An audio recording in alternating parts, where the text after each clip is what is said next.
This is the Astral Future podcast. Today we have Balekane Legoabe. Yeah, Legoabe. Legoabe. Close. But we want to call Astral Future. The Astral Future podcast. Yeah. So do you want to introduce yourself a little bit? Sure. As Sarah said, my name is Balekane Legoabe and I am an artist based in Johannesburg, South Africa at the moment. And that's kind of who I am. But also like an artist of many different forms. Yes. Yeah, many different. I like to. So just in terms of like my background, we studied together. So I first did illustration and then did motion design, and we went to the same motion design class. At Open Window in Centurion, and then then afterwards, so like my last year or second last year of motion design, had two lecturers from the design school, Jane and Micah, who was my third year illustration lecturer. I never had them. From that side not from a separate side. Separate side. So I had them before I did motion.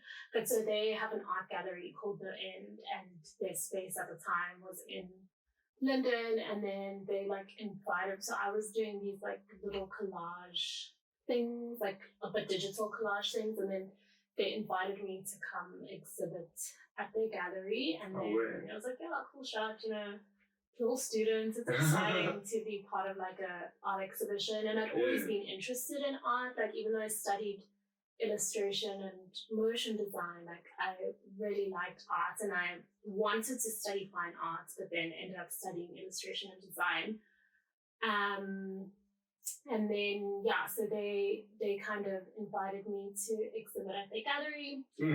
And it was really cool. It was a super. And now you've done it a couple times. And I've done it a lot of times since then. How does one actually get involved in that? Dude, if they wanted to, how does one actually get into a gallery? Is it more just if they find your artwork, then you're sort of in, and then you can move around from there? I think you obviously you send your portfolio around, so you obviously have a collection of works, put them together, and then email different galleries.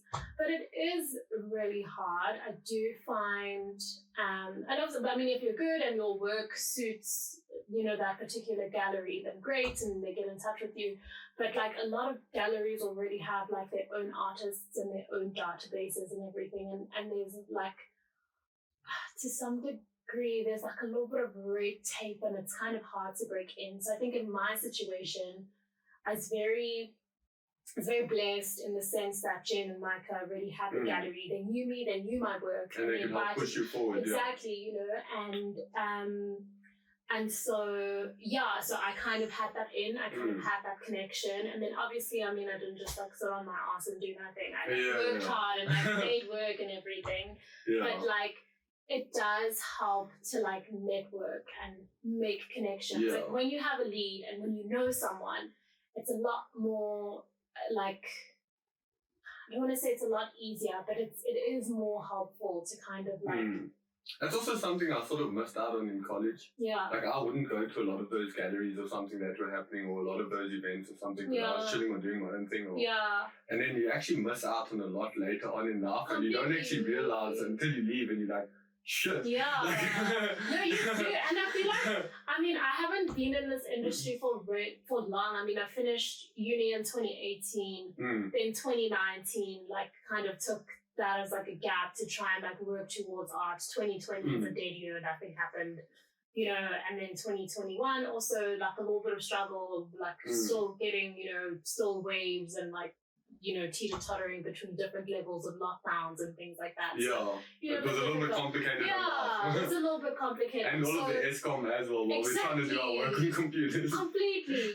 So it's, I haven't been long in the industry, but I must say that it almost feels like not really a game, but networking is a really big part of it. And it's kind of cool and exciting. You go to these openings and whatever, and you have a stash of business cards and your little handbag and everything, and you talk to people and someone forces into action as well. Completely, and then you're talking to this person, you're looking at the work, you're having a glass of wine, and then you find out that they're the curator of, some other gallery, and you're like, oh my gosh, that's so great. I'm an artist. I would love to see your work. Yeah, check me out on the gram. And you show your work and whatever, and then 2 weeks later, you get an email and they're like, hey, we're having a group show. So it really is like you kind of, I mean, I guess maybe not everyone, but in my experience of it, you need to put yourself out there. Yeah. You need to That's the thing, I only started after college to actually do that, and the picking up stages are hardcore to try to pick it up again. And especially because there hasn't been a lot of events, because things are closed, it's like a lot more difficult. But you do need to put yourself out there and like have conversations. You need to be charismatic, you need to be charming, you need to be articulate, like need to learn all of these things. Yes, you need to. And for me, I still speak like a Benonian, but a couple of things. But it's not even really about that, but like just being genuine, being able to like share about your work, being passionate, being excited, and I feel like those qualities sort of, obviously your work speaks for itself, and if it's good and it's true and it's genuine and people can see that and receive that. And they can vibe out and like interact with it in a way. Exactly. Yeah. Then opportunities will come. But you need to seek them out and you need to put yourself out there. So it's been it's been a fun journey. I'm currently working part-time at an art gallery and framing shop, and that's also been so cool. I mean, just especially at the framing shop, we have like a lot of prints by like really good print studios in South Africa, and they represent like all the way from like well established like William Kentridge's to like younger emerging artists, and we have all this work constantly flooding in. So I'm so privileged to be in that space because where you get to see the background of things. Where you see the background of things, but you're like in the middle of it, exactly what's happening, like which young artist is booming right now. I feel a little bit like that about music. Yeah. Because now I was doing a lot of music videos. I get to hear songs and things before they release and then work on those on the side with people and then go film for them. Exactly. So like you get to see like a weird part that other people don't get to see, or even like things that people will never hear because they scrapped it or something like that, or because you'll probably see artworks that were never released. Exactly, and things like that. You get to see the whole process, and you become like a lot more in tune with like what is happening currently, which is very important, I think, because like this is your field, this is your career. You need to know not only about yourself and your own practice, but what other people are doing. You need to like be able to know, what concepts people are discussing, even prices. You need to know like, what are people charging for? Pricing is a confusing one. Exactly. I can imagine with art it even gets even more confusing. For me to quote someone to do something already is a little bit confusing, but I'm getting the hang of it now. But for artworks, I can imagine it gets a little bit. It does. It goes. And do you have to actually look into people's names and history to give them pricing? To some degree, yeah. Like obviously like established artists. A Norman Catherine or William Kentridge prints, like I can't sell my work at that price point. Yeah. Like, I'm just not that well. Like I haven't been doing it that long. I haven't been, that well established yet. So it is. And I think also one thing that's really helped me is just like getting advice from people who have been in the industry longer than me, who know more than me. So for example, like I was saying with Jen and Micah, like I feel like they really like were just like so foundational in like just my career. Like I feel like I there's no amount of money or thank yous or anything in the world that can give you that same blessing. No, seriously, I'm so grateful for them, because I feel like they kind of like believed in me before I did, and they kind of like so they gave you that little bit of a boost so you could realize yourself. And they were excellent guides. They really like they and still are, like they didn't like force me to make art in a specific way or anything. They saw what I had and they kind of like honed and like grew that. So even with things like pricing and all those little nitty gritties to figure out all of that, they really helped a lot, and I still even use sort of that benchmark that they provided for me, and like I use that as sort of like reference scale, points, reference points and a even measure like of like Chris how. in college, the motion lecturer Chris. Oh, Chris Galinos. Yeah. That man helped a lot as well. Completely. Just with the random things. Like out of all the lecturers in that place, that guy was on another level. No, he really was. Like, such a cool dude. Like just different people who helped like push you in different directions of life.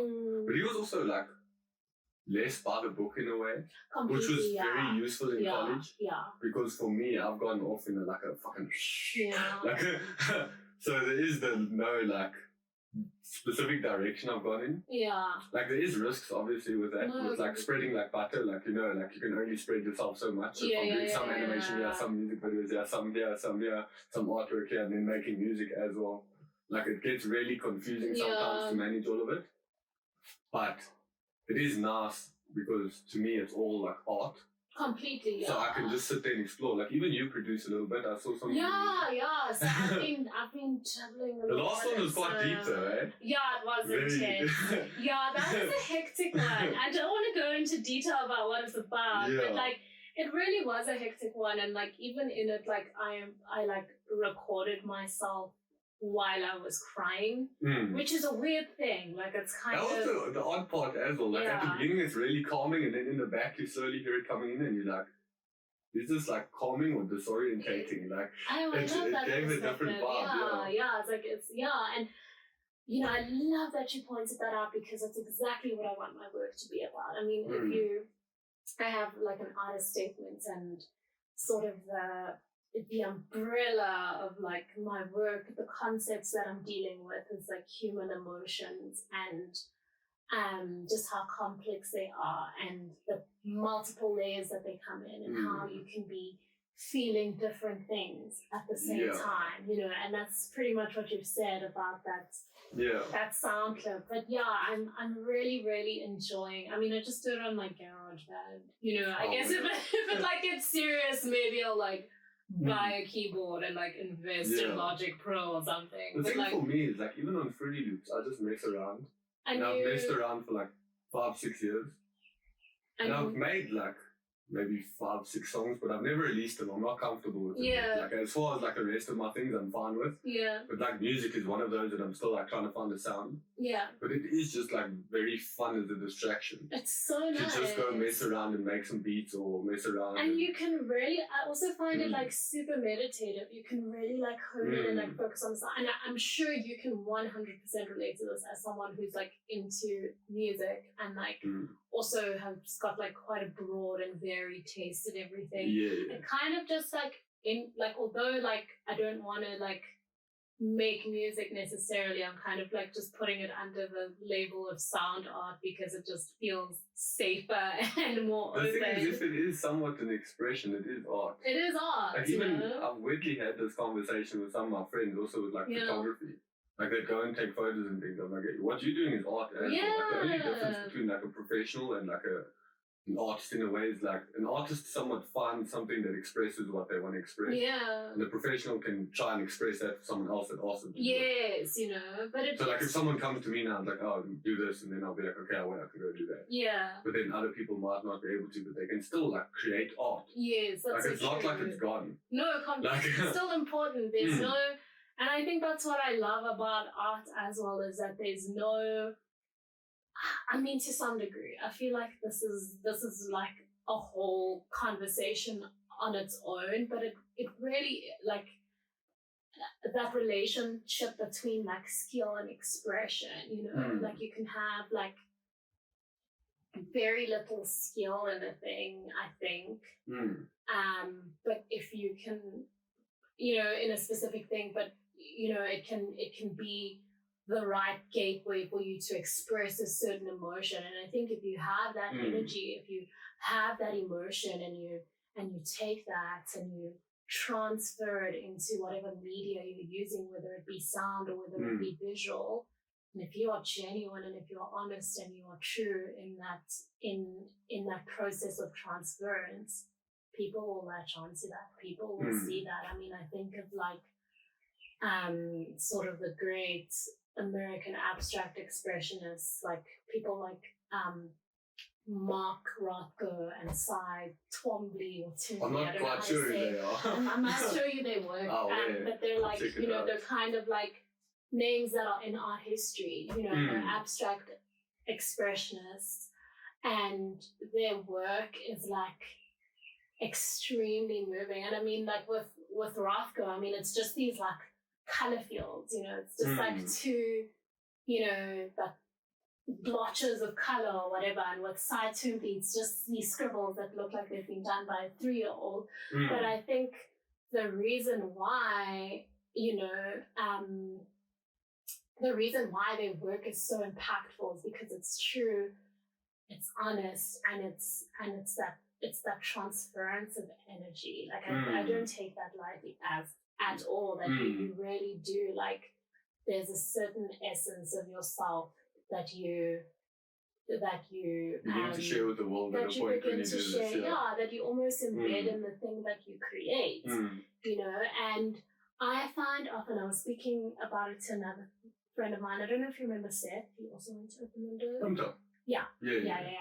So I was on the phone with him the other day, and we were talking about that, about how, like, because obviously we're both like visual artists and we work with our hands, with media. He does like more oils and acrylics. I love his artwork. I sit there and I look at his shit and I'm like, wow. So incredible. Yeah. And I'm like doing my collage thing, whatever, but we also both have that digital sort of illustration, whether it be, illustration for clients or, your own digital artwork illustration, but we have those two worlds that we sort of move between. And we were talking about how, like, sometimes when you make art, like when I'm making collage work and whatever, I can't do it so far. I can't do it on a consistent basis because it's almost exhausting, because it's almost like it takes a lot of energy to express that and bring it into reality. Yes. It's like manifestation in a way. Like, it's in a sense it is kind of like manifestation. It's bringing and like something meditation. From the imaginary into the world. Completely, and I don't want to get like super woo-woo about it, even though I do feel like I am somewhat woo-woo. Hey, I'm a venture of the woo-woo. Yeah, okay, cool. We didn't talk about woo-woo things. I don't know. I love the woo-woo. I'm very woo-woo. Yeah.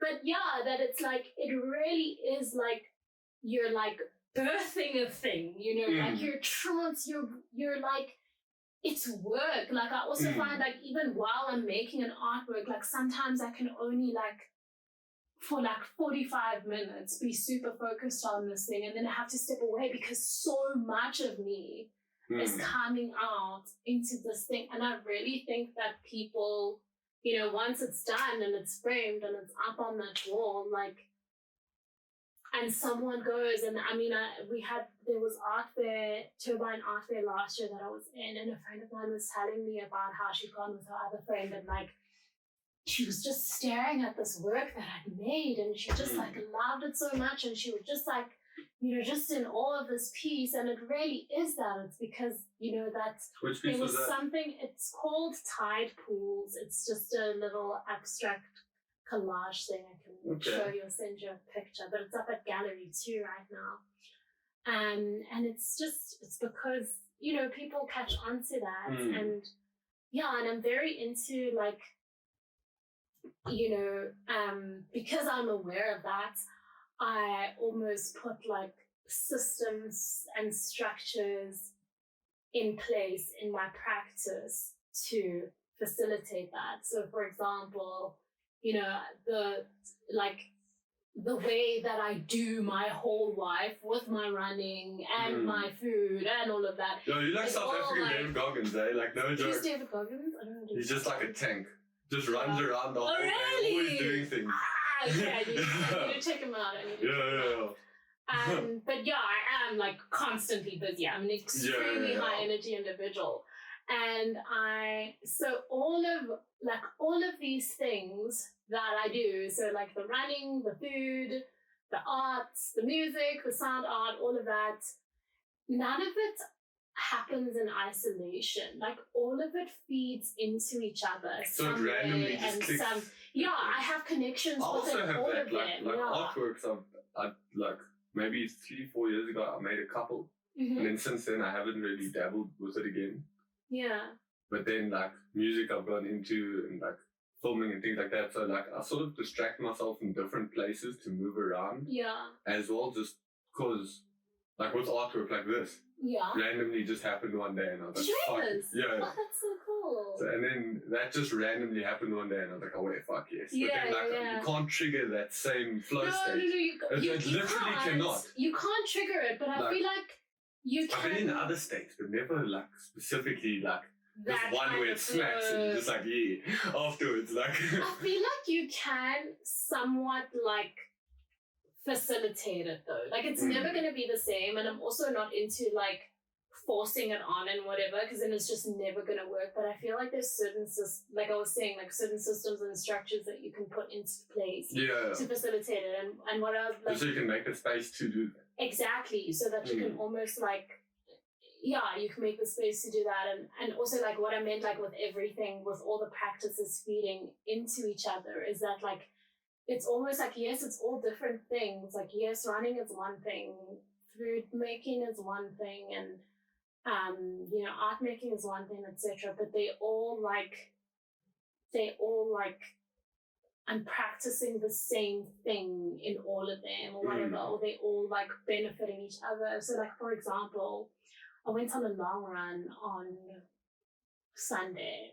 Like I'm part of a run club. So I went with run club, but then I was just like, okay guys, I'm kind of gonna like just veer off on my own. I was just like, I'm gonna do an intuitive run. I call it intuitive running, where it's like there's no map routed or anything. I just like run. I just go wherever, turn whatever corner, like I'll know I'll find my way, but I'm just gonna move intuitively. And it's funny because like everyone at run club, like they don't listen to music and they kind of like chat or like run and chat and whatever, and I'm always like that one with like my earphones in, and I'm just like, love you guys, but don't talk to me. I'll talk to you guys like at coffee after running, because it's just like it's almost like a sacred space for me. Like my running is like it's very sacred, and so like I was saying with Sunday's run. I was like, I was kind of just intuitive running and whatever. But what it does for me is that it almost like, I feel like I'm going on such a tangent, but like... It's an adventure, it's fun. It's an adventure, but the thing that running helps me with, so I'm like, I wouldn't say I'm an emotional person. I'm a very emotional person. And when I feel emotions, I feel them like, very like I feel so they hit quite powerfully. They hit quite powerfully. I've got like quite a sensitivity to like emotion, other just general stimulation, but emotions are like very, very intense for me. So I often find that like, if I'm in a very happy state, straight up happy, I am freaking then you've got the gears all together. But if I am sad, I am broken. So it's just they are very intense. So what it's done for me, and I think that's kind of why, I previously I wasn't able to manage them. I think that's possibly why you saw my Insta post. That's possibly why I was kind of misdiagnosed, and now thank God I'm like not on that medication and stuff anymore. But I've kind of like the running has almost been like, it's like a simulation. So I almost feel like I'm going into the simulation when I start running. And what it does is that it maps out my entire emotional landscape and my mental landscape. And I go in and it's like, and it does this thing and it does an expansion and it gives me a bird's eye view. And then I press start. And then I start running. And what it does is that it runs through all of those processes, but it does it very, very quickly. So I have to like deal with them very, very quickly. So during a run, I'm feeling... So you're processing quite a bit. Yes, I'm processing quite a lot. So I'm running, and then in the beginning, I'm just like, oh, fuck, I'm so tired. Like, why? Like, what? Why am I so unfit? I can't run. My knees are broken. This is ending. When your body just starts fighting with you. I feel like that on hard the start is always like so irritating. Like even this morning's run that I started and I was just like, 3K, we're gonna smash it, 15 minutes.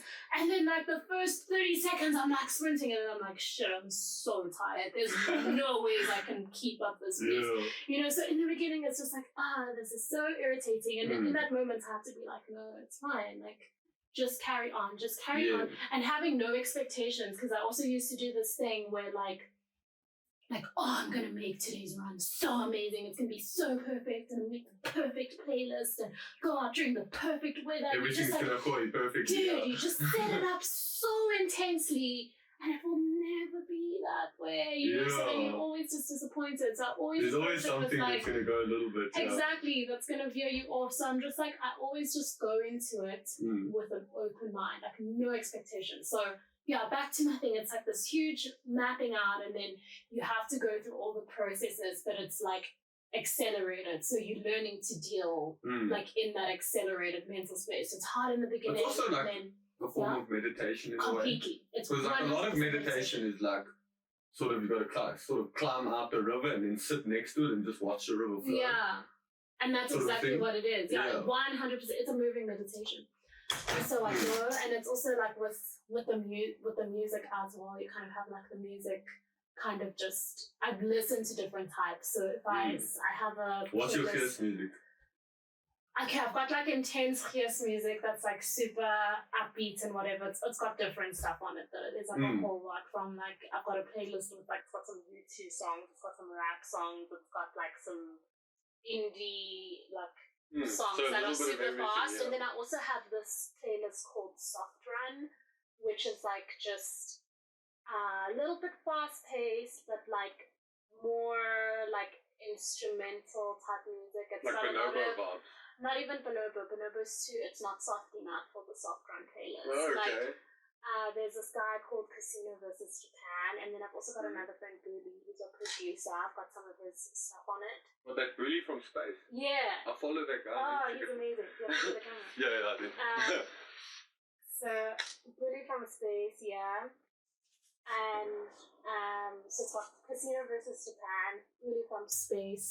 There's another duo, I think they're a duo, Boards of Canada. Got a lot of Boards of Canada on there. Well, that's just the vibe. And some taiko, but it's very it's got some taiko on, some old taiko, but like it's kind of, I call it like binaural beats for running. It's kind of what it's like. It's very like so it just logs you into a frequency.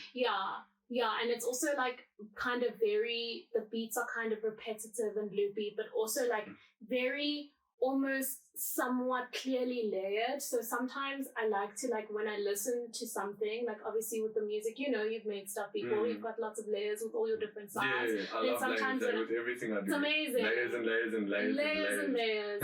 And sometimes I like to like pick out and isolate sounds and like focus on it. So I'll like have the Soft Run playlist going, and I'll be like going through this little simulation like how I explained it, and then, you know, it's like hard in the beginning, and then you get a moment where it's like really, really nice, and I'll do like little leaps and jumps and throw my hands in the air, like I kind of just let go and go free, and it'll be super fun. Just start bobbing, yeah. Yes, but then as you're doing that, I mean, if I'm running, but then I'm jumping and I'm leaping and I'm throwing my hands in the air, I'm expending energy, so I'm getting tired. Yeah. So it's not a wise decision if you're like doing a race, but I'm just intuitive running. So there'll be like really high moments where it's like super, super nice and I'm enjoying it, and I'm just like, enjoy this now, because you know this is not, especially if it's a long run, I know this is not going to be the way the rest of the run's going to go. And then there's a time where, you know, I reach the max euphoria, and then I come down, and then like it's fine, and then sometimes you're really tired and you want to stop, and then sometimes and you got to push through it. But then you reach a point, what I've noticed, this happens at around like the 10-kilometer mark for me, where you like really zone. It's quite a bit. Yeah, it's quite a bit. It's only gotta get back to that 10K mark. Yeah. And then it like gets super zen, and you are like in another, like you are, I don't want to say in another world or in another mental space, like I don't want to, but you are very, very calm and you are just moving. And then like once you move, I remember like when I the most I've done is 15, but when I got to like that 15 mark, it almost, like I didn't even feel like I was moving anymore. You're almost just... Your body just started you just going on spaced out. Yeah, like you're on auto. And the only reason why I stopped, like you're not tired anymore. You can't really feel your legs anymore. Like you kind of like just zoned out. I remember the only reason why I stopped was like because I was thirsty. I was like, oh, I need to get something to drink. So kind of need to stop right now. But I was going to run yourself down and then be the one passing out at the finish line. Precisely, you know, so it really is such a good way to like process and deal with emotions and to also just like focus and meditate, to practice determination. Like even when I'm running up like an incline especially now joining Run Club where like I don't really know the route, so everything comes as a surprise. And there was this one time where there was this like mother of an incline and I was like, oh no, I can't do this, I'm stopping. And then I thought of like the challenge that I was facing in my life at that moment or in my career, and I was just like, okay, I have this dream and I'm gunning for this. And I just had that thing in my mind. Had to go for it, and I was just like, you are gonna like, you're gonna achieve this dream. Like, think of this hill as like the stream and the setbacks that are gonna come to trying to achieve this thing, and you're gonna get it. And you just really need to like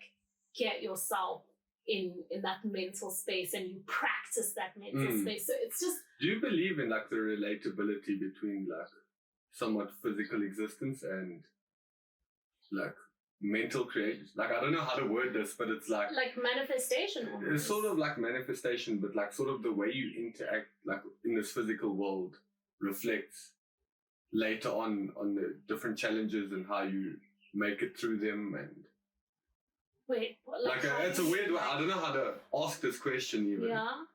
But,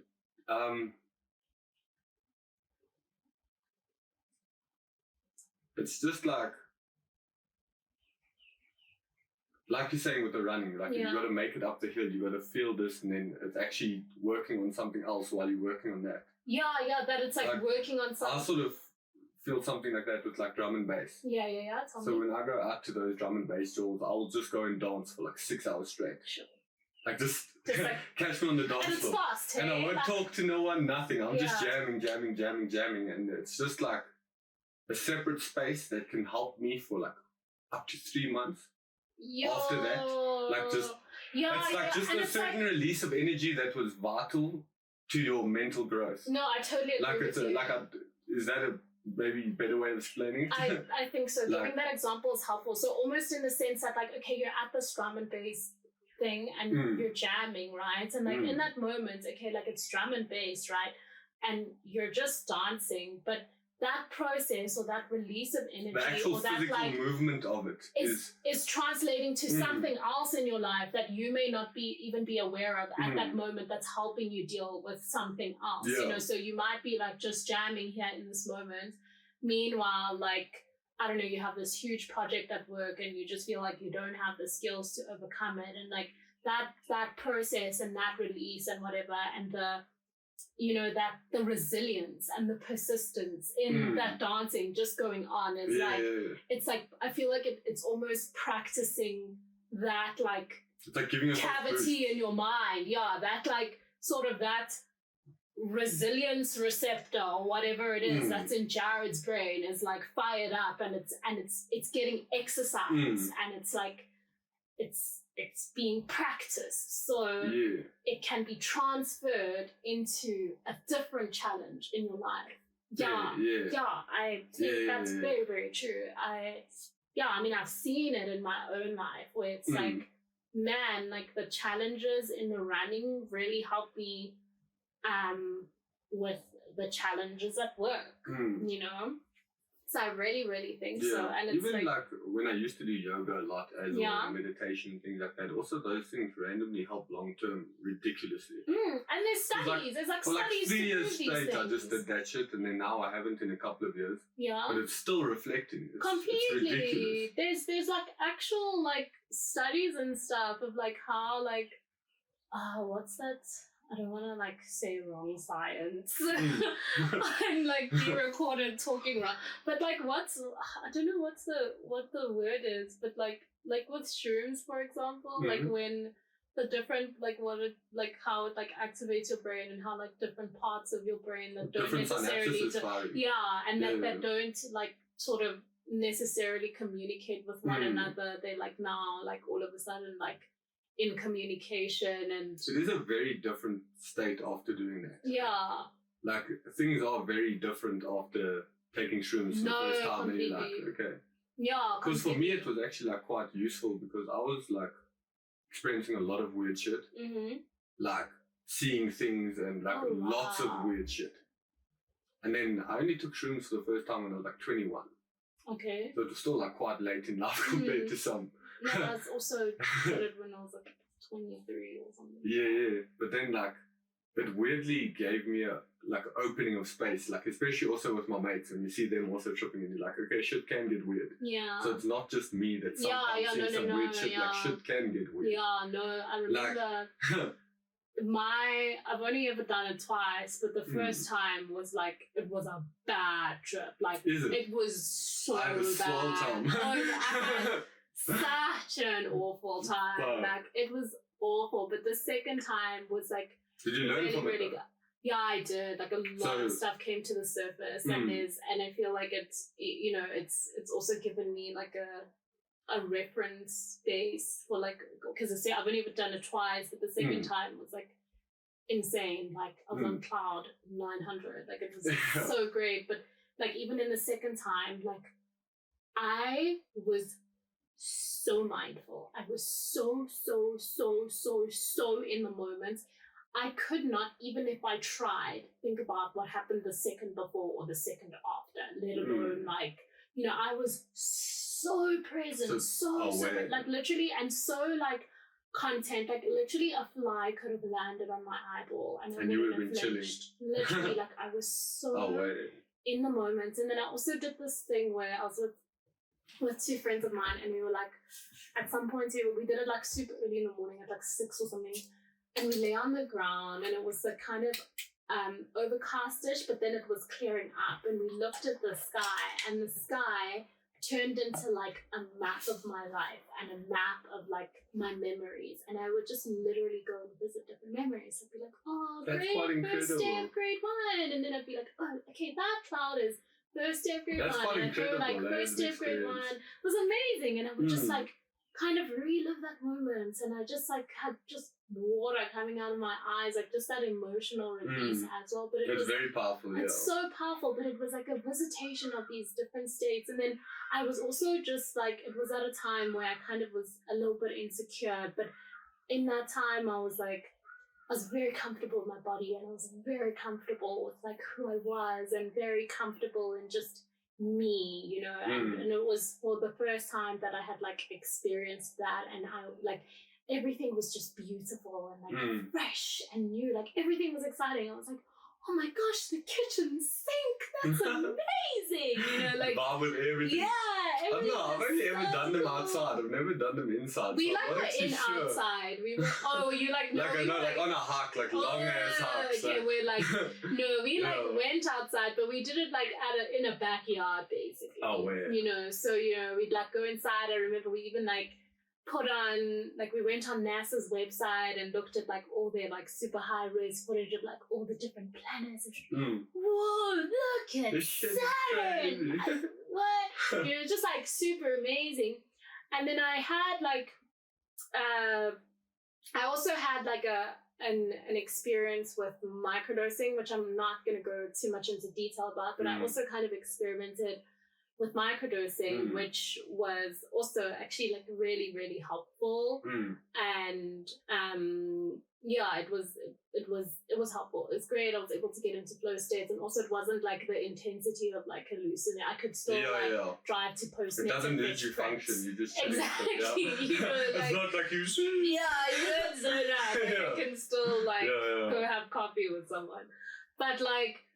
And it was good and it served its purpose for the time. But like now with like my running and like just focusing on like fueling my body adequately and nutrition, obviously like still balance. I still eat pizza and stuff. Like I'm not like but like no one's bothered. No, some people are. I feel like that's like a like little even bit for like, me now when I tell people I'm vegetarian, they're like, oh shit. Yeah. But then when you're like, no, but I still have like maybe a sugar problem, and then this on the side, they don't think that like on the side you can be unhealthy. Completely. Like, and I think that's important as well. Like I think I'm not into like being super stringent, you know, like maybe for a time you can be like, okay, I'm really just gonna focus on this, like super serious, be hardcore disciplined. But I think just from personal experience, like just to be super restrictive, it doesn't work for me. So I kind of had all those experiences. So now doing the running and the nutrition and whatever, I'm so happy that I've gone through those experiences, because I'm just like, wow, I can tap into the way that my brain was working on shrooms through my running practice. There was this one time I ran in Pretoria in Irene, and you know, I went on my run, and it was a very, very difficult run actually. It was a 7K, and I got done and everything, and then I took my earphones out, and I just felt so mindful, so present in the moment, and I was just like, this is exactly how I felt on that shoot. I've had weird moments like that as well, where like you just lock in and shit. Like I still am convinced and without the you can enter somewhat states, not the same things. Not the same, and but maybe you not can to enter states. Like also like I don't do any other like drugs or anything like that. I smoke weed a lot. Okay, I don't do any.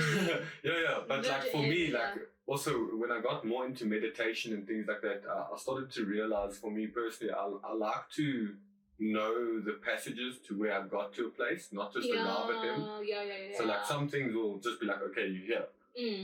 But then if you actually meditate and you can find where that path is, you can actually go there and come back. But when you hear it becomes confusing, and you don't know how. You have no idea how to navigate. That's such a good way to describe it, actually. Completely. And I'm not opposed to like shrooms or like psychedelics or natural, you know, there's actually a lot of studies coming out now that it's like being quite helpful, for mental health as well. Definitely, which I'm like super on board for, and I have nothing against them. And obviously, like, never say never, but like at the stage of life that I'm in right now, they're not substances that I want to experiment with at the moment. Like, I just wanna see how I can like induce these states through practices like running, through meditation and physical exercise. There's many different ways to access these exactly. You know? And again, like you'd mentioned, like it may not be on the same level frequency. I mean, I'll never get like a super wild psychedelic trip from a run, you know, like it's not gonna happen. Okay, maybe will, but I just highly doubt it. You never know. You never know. No. But it's highly unlikely that I'm gonna get the exact same effect from a run as what I would on shrooms. You know, I'm very aware of that. But also, like, the thing is, do you think another contributing factor is somewhat the fear of it? Like when you're in these spaces and you're like, what's happening, Definitely. or the build up to it, even when you're like, oh, wait, I'm going to do this, do that.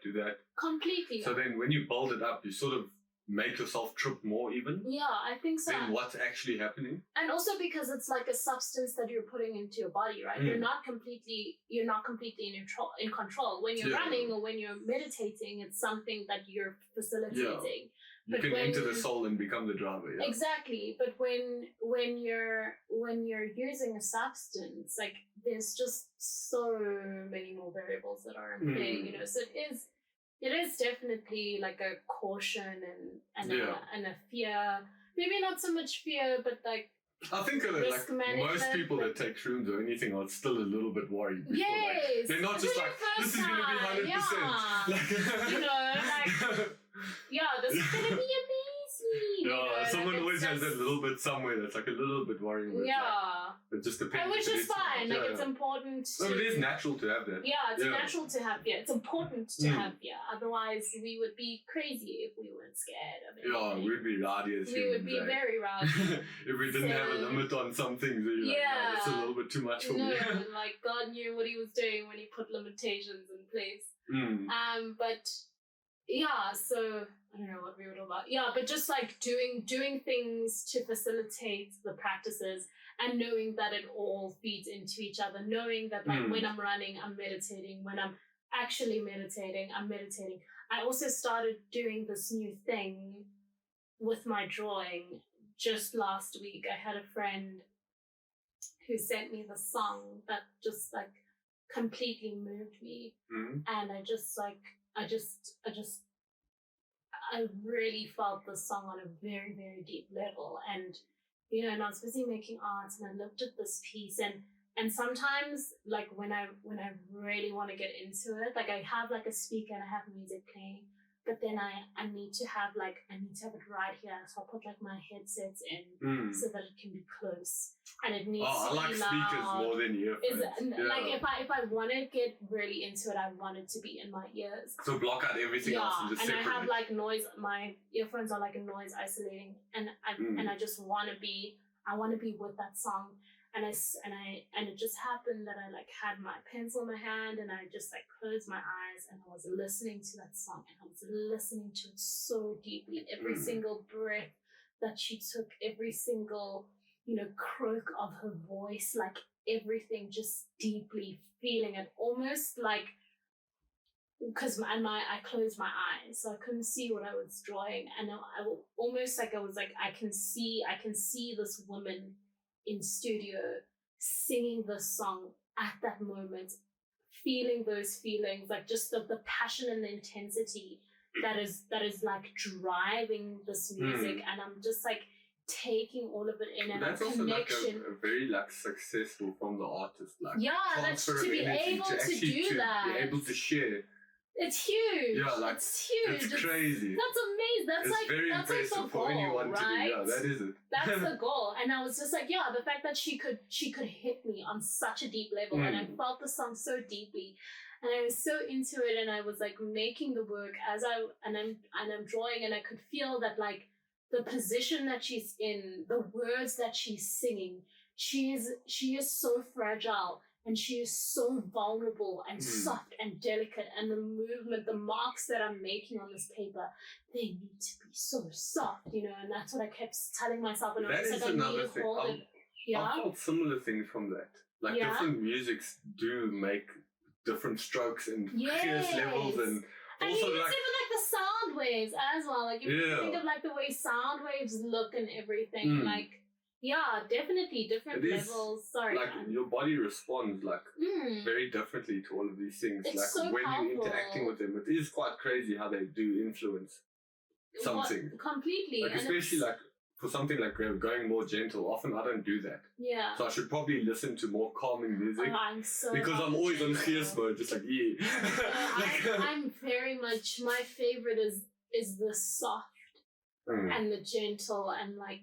And the delicate and the see-through and the lightweight. That's like my favorite stuff. That's like that's the thing that drives me crazy, and I'll just it's just this listening to the music and like just drawing according to the music and drawing intuitively, and it almost then, as you said, it becomes a form of meditation because you're so focused on this thing, and then I'll switch up the music depending on like the type of mark, because obviously like I'm the one making the work, right? And obviously I'm creating a composition, and obviously I'm schooled in good composition and aesthetics, so I'm realizing that like, okay, there's a lot of softness, but we need a certain level of contrast. So you move into a more like upbeat song and you close your eyes and you make the marks, and it's such a meditative process in the sense that because you're not looking, right? Like you can't obsess over it. You can't,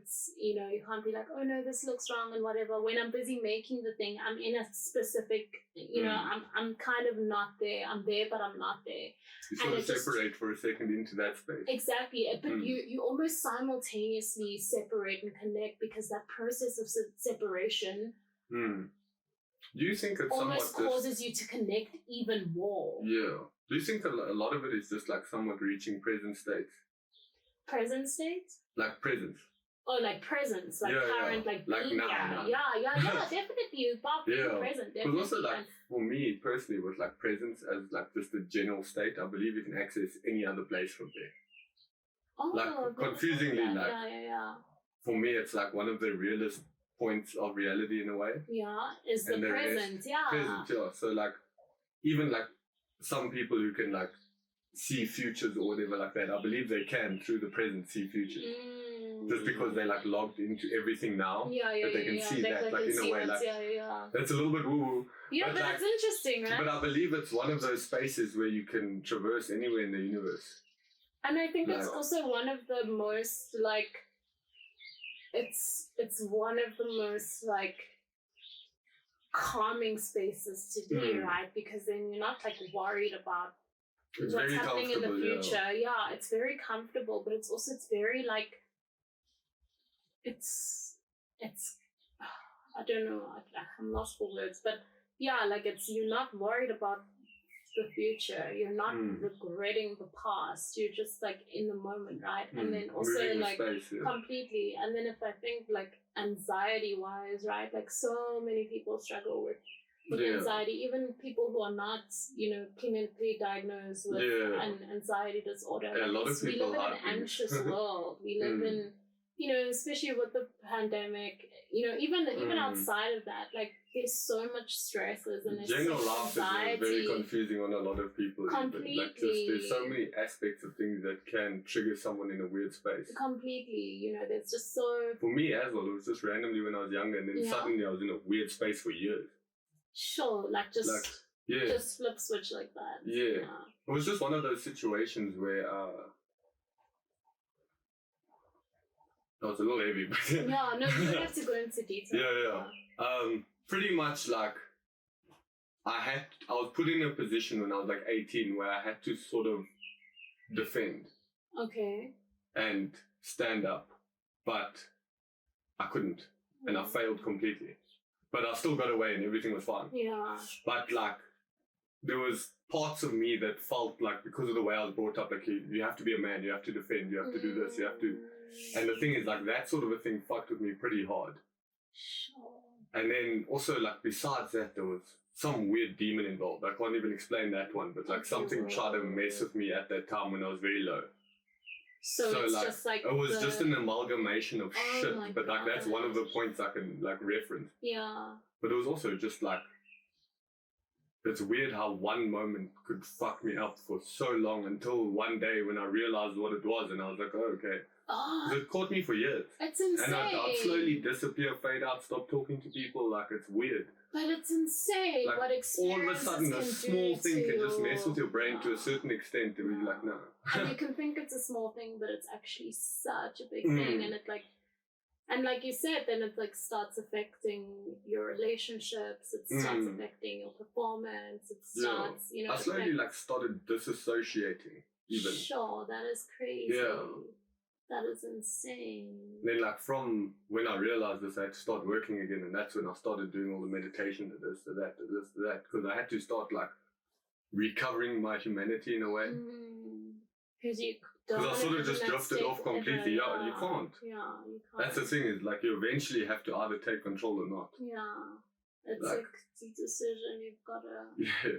And, like, it's not an easy journey either. No, completely. And it's also, like, you're alone in this thing. Like, this happened to you. You can try, you can come to me and explain that situation detail for detail, word for word, second for second, and I will never feel how you felt, because like you said, the background, the views that you grew up with and everything are not the same. Like, there's just so much context and complications involved. Weird context involved. Like, when this demon thing was messing with me, it's weird because, like, I sort of had a Christian upbringing. Mm-hmm. So I saw it as, like, okay, this is a demon, or this is evil, or this is that. Like, it's not an angel, definitely. Mm-hmm. But then only, like, later on, when I started to drift away sort of from that, and I started just becoming, like, more comfortable with things existing outside of our space, it became, like, more chilled, because I was sort of denying its, like, realness in a way, which was also messing with me, because I was, like, sort of like, no, it's not real, it's not happening, it's not happening, it's not happening. Sure, so, like, weirdly, like, a Christian upbringing messed with my brain like that. Yeah. Because, like, if I was, let's say, Buddhist or something, it would have been, like, a different way of interacting with the job. And I also would have known how to challenge that thing at the time. Yeah. Sure, that's so crazy. And it's so weird. It's also because of, like, let's say, the Christian sense. It sort of gave it power because I believed it's like, oh, it's a powerful thing. But then when I realized it's just something messing with me, I was like, oh, wait. I can rise above this. Yeah, it's so confusing. And, like, the thing is, like, even with something like that, like, to sit there and try and explain that shit to someone back in the day, they'd just look at you and they'd be like, this guy's off the brain. Yeah. And, like, for me, I didn't know what to do with myself. Did you tell, like, people, like, did you tell, like, your family? I had very few homies I spoke to, like, two about it, like, for years. That's it. It's just, like, so it was just so too intense. And the thing is also, like, I didn't know if I needed a doctor, an exorcist. I didn't know if I was schizophrenic. I didn't know, like, it was so confusing to try and navigate that space just because there is no layout. Yeah, like, to how to navigate no framework. There is nothing. Like.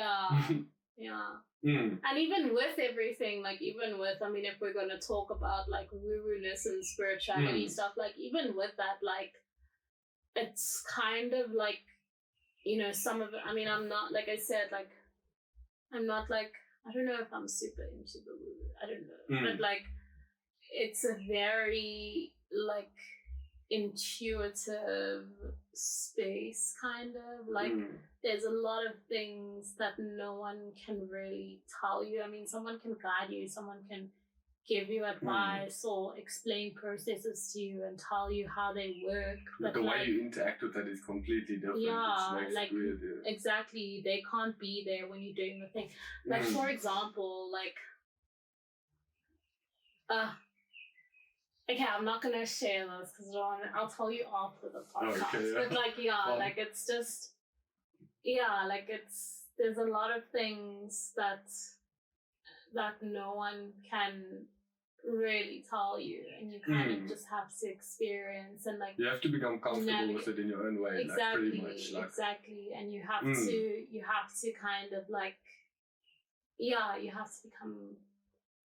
to, you know, resolve.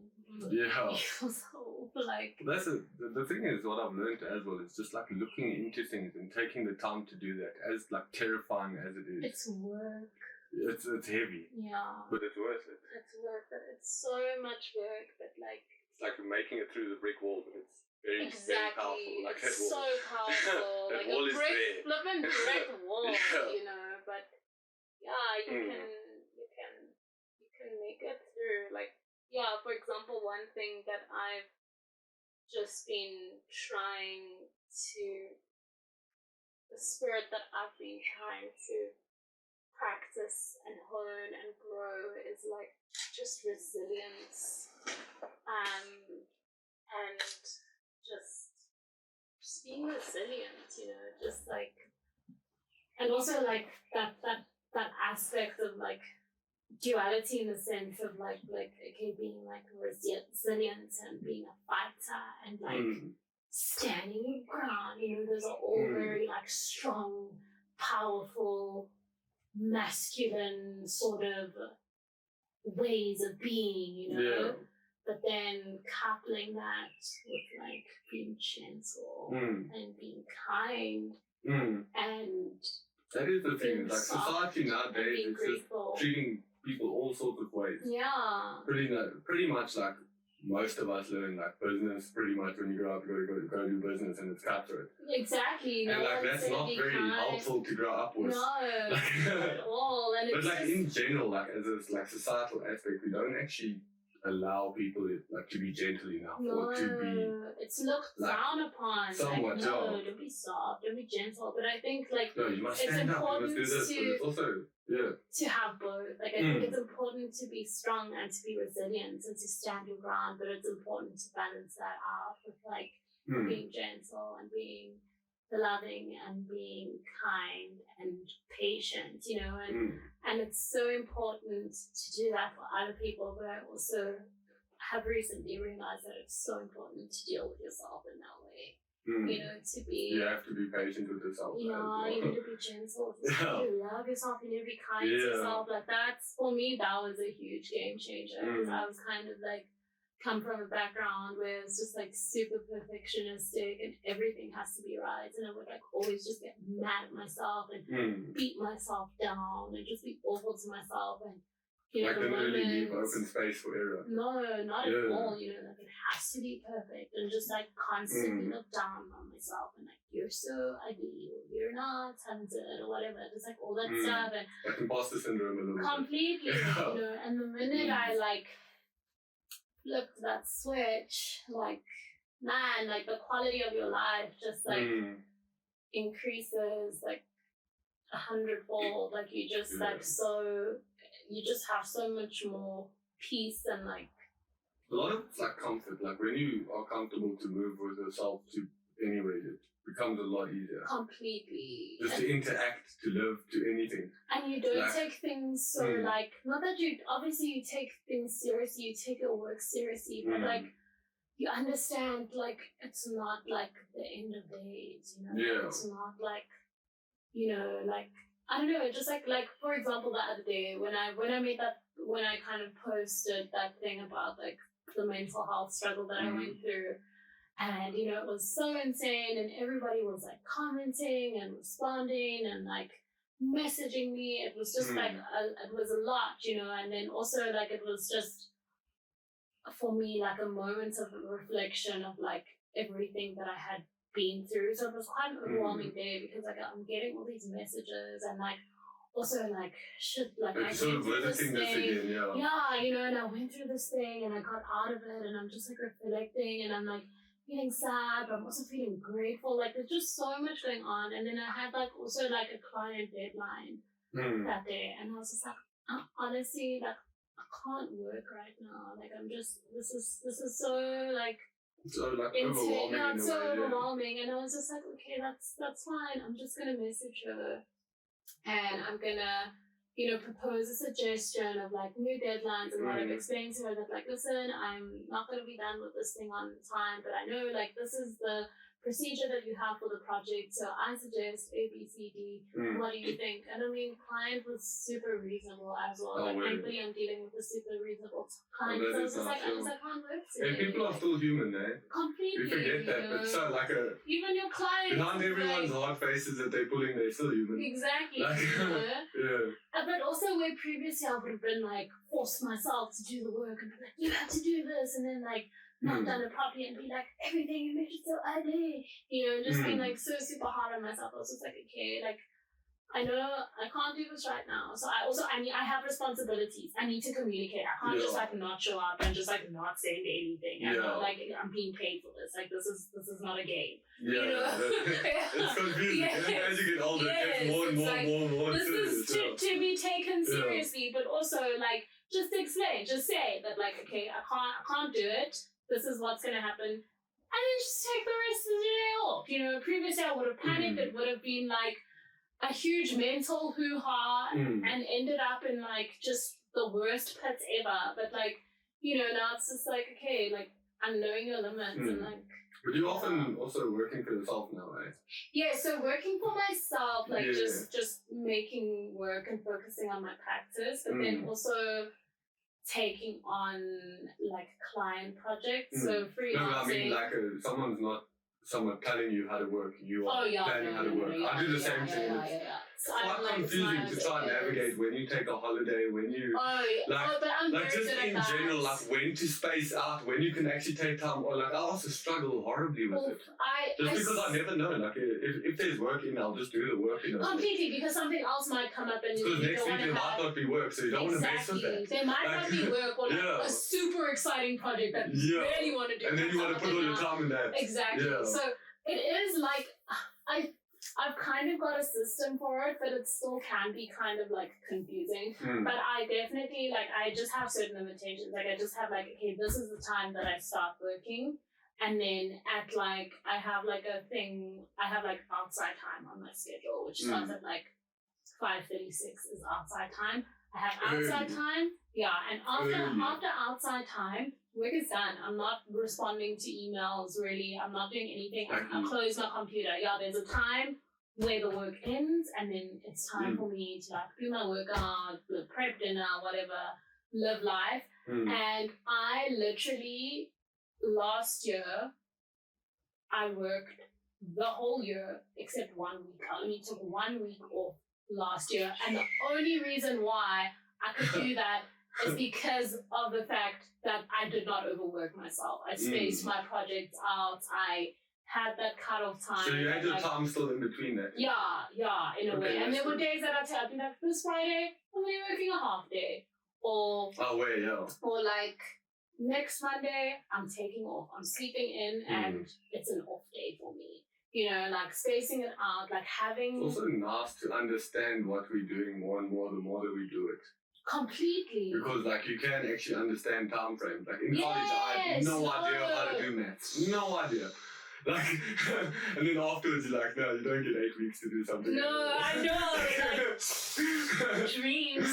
That's also very nice. I'm also understanding that you can because something I do sometimes struggle in the sense that right now I get super distracted. I'll be working on a project, and then after 10 minutes I'll be let me check Instagram, and then before I know it half an hour's gone, stuff like that. So I'm trying to train myself to I used to do this time block thing where it would be okay, from 8 to 9, I'm planning my day. From 9 to 10, I'm having a breakfast day. From 10 to 12, I'm working. From 12 to 1 is lunch break 1. I would break up my days. So you'd actually try and space a work literally, day. I'd literally write it down this time to this time. And then I would put in 2 30-minute blocks of open time just in case something went wrong within that process, that I have catch-up time. And it was a super swell system. It worked really, really well for the time that I used it. I'm trying to get back into it. But it just really, really helped me to kind of space out my time and get to reestablish a habit. It is after hard. letting it go. Hard, yeah. Also last year there was a point where I worked power, and then it slowed down a bit, and then I slowly slowed down, and I was oh shit, I need to get back into this, and it's hard to recover. With muscle memory, hey, sometimes it's hard to recover, but if you just have the right mindset and you're patient and gentle with yourself, you will recover. Yeah. So just it's somewhere in there. If you've done it before, you can do it again. You can do it again, exactly. Last year, at the end of the year, I did this thing where I would I had a really big project that had a really soon deadline. So it would be work for an hour, 10-minute walk. Work for an hour, 10-minute walk. Work for an hour. And that really helps. So what I've noticed is that if I space out an hour and then a short break, a 10-minute break and then an hour, and then I can be okay, don't check Instagram now. You can check Instagram in your 10-minute break, So that's kind of, and then, like you said, routine, the minute you do it a few times, then you get the hang of it. So that's what I'm trying to teach myself now, is to do that, is the hour, 10-minute break thing. But definitely important to take For me, it's also hard to space out breaks, because I like to graft full on for 4 or 5 hours straight. But then you need to design your system. And then I have a break, and I'm I'll chill for a little bit, and then next day is But if that's something you realize works for you, then just be okay, Jared, you block it out in 4-hour time slots. I'm gonna work for 4 hours, then I'm gonna take a 1-hour break, then I'm gonna work for 4 hours, then I'm gonna break for an hour, then I'm going to work for 1 more hour, and then the day's over. Yeah. But also, like, weirdly enough, ESCOM messed with my cycle horribly last year. Because, like, last year from, like, 9 o'clock, they'd switch off the power until, like, and for, like, 2 hours. And that's my prime time. I was amazingly at night. Oh, so they used to be like, oh no, everyone's sleeping now. And then I'm just sitting there like, bro, this is my prime time. God, that's so frustrating. And you can't even go to it on a generator, nothing at the time. No, you can't really be like, oh, let me go to a coffee shop. There's no options. Like 2 in the morning. Yeah. It's very different. Oh, that's so different. But are you more of like a morning worker or a night worker? I used to be a night worker in varsity, but I'm definitely a morning worker now. Yeah, definitely. I've been trying to wake up at 5:30 every morning to... the 5 a.m. club. Yeah, 5 a.m. club. I thought about that. I've wanted to go there, but I've never made it. I only make it there for the sunrise every once in a while. The sunrise. It's very good. I'm struggling a bit. Like, I was onto it like really nicely for like a week. And then I started sleeping a little bit late. And also, like, I'm like, I cannot sleep like long, like the whole 8-hour thing. I can't sleep for 8 hours. Like, it's weird. Like 6 hours I can go. I'm trying to teach myself to push to 7 because I'm just like, sleep hygiene is very important. Good, actually, because if you oversleep, you actually mess with your body. Apparently, and everyone has a different... That's Elon Musk. Really? Is that yeah, he's moving around in that time, you know? Yeah, so I'm just kind of, like, I'm trying to push for it. And also just in terms of, like, just because I'm, like, kind of trying to train for 21Ks and whatever, like, I need to work on my sleep hygiene. Like, sleep is super important. I'm working out a lot. I'm a very active person. I need to rest. It's very important. So... that's kind of my thing is that, like, okay, I'm trying to go to bed either big, like, main goal is 10:30 to 5:30 is like, that's the time that I want to be sleeping for, but then sometimes it's like 11 to 6. And then I had this like thing that, like, okay, I'm gonna wake up at 5:30. So Tuesday, Thursdays, and Saturdays I work in an art gallery. So I was like, okay, wake up 5:30 and then like I have a whole morning routine that I do my morning routine and then like leave out an hour so that I can work an hour before work. Or mess around if you don't have work. But that's what I've been doing the whole time. So I was just like, okay, cool, clearly you don't want to work before work. That's fine. I'm not going to force myself to work before work because that's just extra work, and that's fine. But then I need to do something productive in that hour. I need to do something, not necessarily productive like work-wise, but something that's going to like somewhat fulfilling. Expand me. Exactly. So if I'm like, okay, then I'm just going to be like reading in that hour, or I'm going to like go outside and like do still life drawings of the trees or something. Like something needs to happen. I can't like be on Instagram and like hey, the technology messes with me sometimes. In that hour. Exactly. I can sit there on Instagram. Oh, I can't. Dude, I'm so bad at like Instagram. I just look at dark shit and I'm like, fire. The whole day. Not the whole day, but I can sit there for quite a while. Yeah, me too. And sometimes you just like zone out. Like this morning, I tried to not go on Instagram in the mornings, but like this morning I was just like, oh, whatever. I feel like going on the gram. And I went on, but in the morning, I mean like right when I wake up, like I want to do my morning routine and then check my phone, but then like sometimes I'll just go. And this morning I was just like, okay, I woke up at 5:30, so I was just like, okay, then I'll like get out of bed and get ready and stuff. It's at 1:45, you know, so 15 minutes of Instagram, which obviously turned into 30 minutes. But I was just like, cursed food images, and I was just like looking at like cursed food images and just like laughing my butt off for like 30 minutes. It's like, can I show you? Yeah. It's so funny. It's just like random. It's like food that should not exist. Like the best one I saw was like ice cubes in like a hot dog bun. Let me show you. It's just like I can't even imagine that. That's just gonna like if you leave it for too long, it's gonna get soggy. With like bananas on them, or like it's just so like it's just like the most revolting thing. It's the most revolting. So like for example, there's this one of like someone literally like cooking a pizza in like a pot. Boiling water. Yeah, like you just it's cursed food images. Those just like completely failed. Like. Yeah, it's just like shit that just like like shouldn't exist like this. Like this is that's just not. That's uncomfortable to look at. Yes, it's like uncomfortable. Yeah. Well, this one with like a slice of pizza with toothpaste on it. Like that's cause I just like look at it all and I just like. The floor rattle hurts so much. I just love. There was one with like Cocoa Pops with mayonnaise. You know, just like. Just to imagine something like this is a throw so much in my head right now. Trying to imagine all of these flavors, just like It's quite profound, actually. I feel like it's like surrealism with food. Like it's weird like, because my brain is trying to trigger those tastes, and it's just like, I don't know. It's actually I think it's actually there's like a certain level of like intellectual like sort of.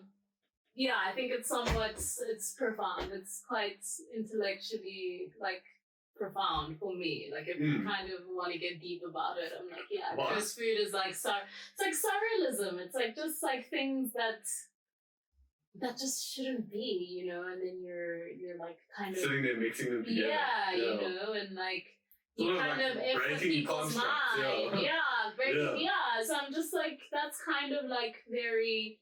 conceptual, and if you want to look at it that way, or it's just like stupid memes. You can look at it either way. Depends how you look at it. Yeah, you can look at it either way. But so that was this morning. But yeah, I'm super into like structures and routines and things like that. I feel like that really is the reason why I can be so productive, that I can like do so much work and like. Because you can actually space it and I can space it, but also it's because I prepare. Are you living on your own now? I live with my mom actually. Oh, so wait. I have so you like cook for her as well? No, I don't. Is it? Sometimes. Just keep it to yourself. You just go in and you're like, this is mine. Took my 100% rye bread out of the fridge. No, sometimes I do, but she kind of like, because we also live with our helper. So she kind of like cooks for her and my mom, and then I kind of do my own thing. And my mom wouldn't want to eat. You guys have separate diets in a way. In a sense, yeah. They also eat quite healthy, if I'm honest. But I kind of like meal prep the same. Like I've offered to cook for my mom, but I meal prep, for example, for dinner. I meal prep the same thing, and I eat that same thing for the whole week, and I'm completely okay with that. I'm so comfortable with eating the same dinner for the whole week, and she just can't do that. Like, so she freaks out. She's like, not an option for me. So. I don't mind that even, because for me, also, if it's good, like, living on my own now, I have to cook for like 2-3 days sometimes. Yeah. I just cook one little meal in a pan, and just freak myself out, and just dirty my dishes the whole time. Exactly, and there's just no time. Like you're working, you're busy. Like there's no time to. So I'm like super into like meal prepping and stuff, and it's because I like making my own muesli. Which I also looks hella fancy. When I look at that, I'm like, this is pro. My cow is levels, dude. Like, I'm not gonna lie, I put so much effort into my chow. And my chow is like, there's like a whole checklist that I go through. So I think about like, I approach it the same way like with my art. So I think about it in terms of like, okay, nutrition. Is it balanced in terms of protein with my macronutrients, proteins, carbohydrates, and fats? Like, I need to have those in the food. So you're actually like... Yeah, I need to have that in the food, and I need to have it in the correct ratios. And then I think about... That's quite complex. Flavor. Yeah. Is it balanced? I can't have, like, a just salty meal. There needs to be something salty. There needs to be something sweet. There needs to be something acidic to balance it out. There needs to be some, like... sort of bitterness and whatever. No, seriously, like there needs to be, the flavor needs to be complex. Like it can't taste like a burger from McD's. That, for me, I just pour things together and I try it. I'm like, oh wait, this isn't. I'm like, nah. No, I think about the flavors. I think about the nutritional value, and then I also think about it in terms of like texture and color and presentation. So I'm just like, okay, cool, like.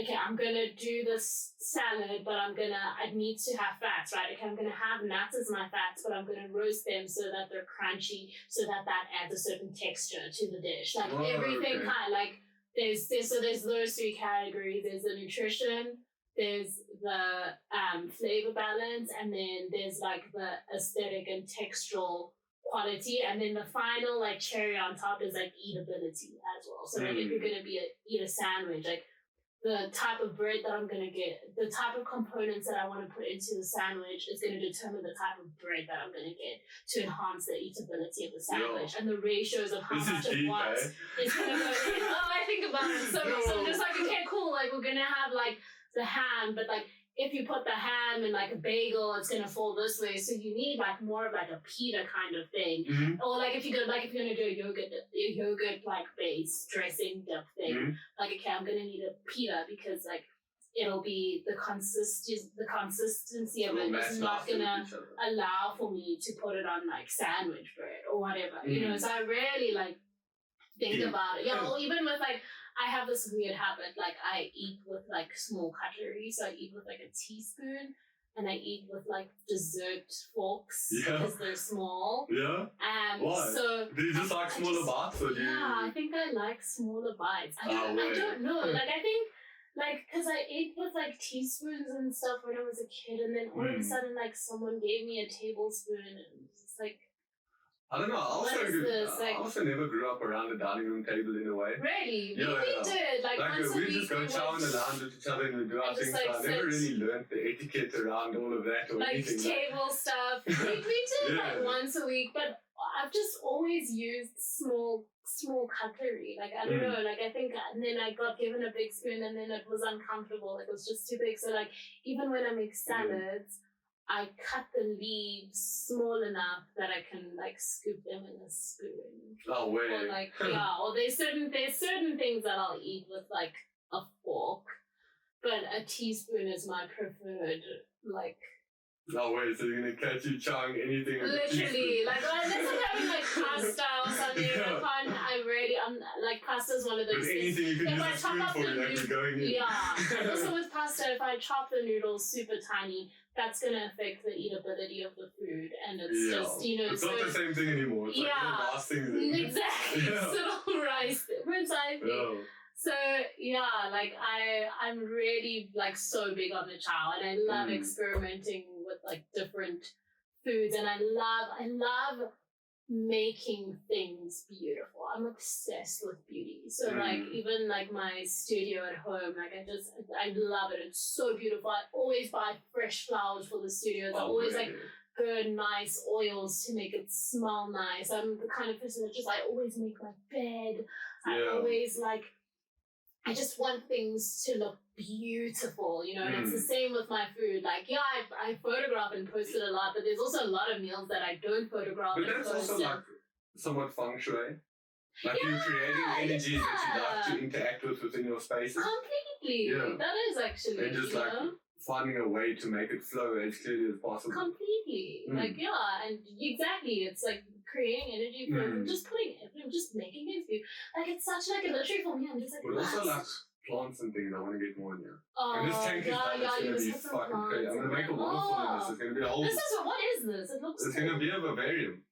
What's it, like a plant thing? Like it's for plants and things, but there'll be a waterfall in the top Alice. Oh, that's going to be beautiful. It's going to be so nice, because I feel like I need something living in here. And also the sound is going to be... I can't wait for background, because amazing. Because like background music for this podcast as well is too technical or complicated, because someone will ban a podcast because of one song over 3 minutes.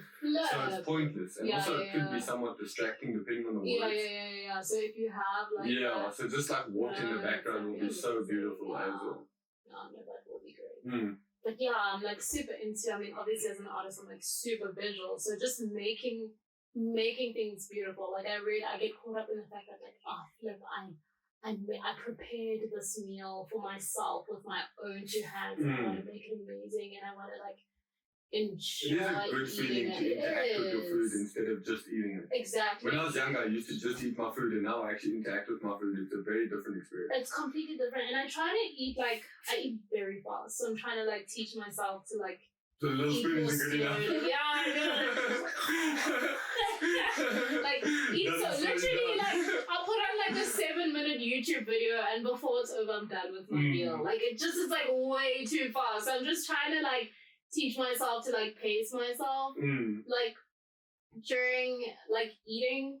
But like, it's hard. And I'm trying to like, it's very hard for me because I love to watch YouTube while I eat, but I'm trying to like not watch anything or be on my phone while I eat. Like I just kind of want to like just take that moment to like eat. And I've started this thing where like I touch my bowl, like whatever container is holding my food, and then I put my other hand on my chest and I just like take 3 deep breaths, and then I eat my food.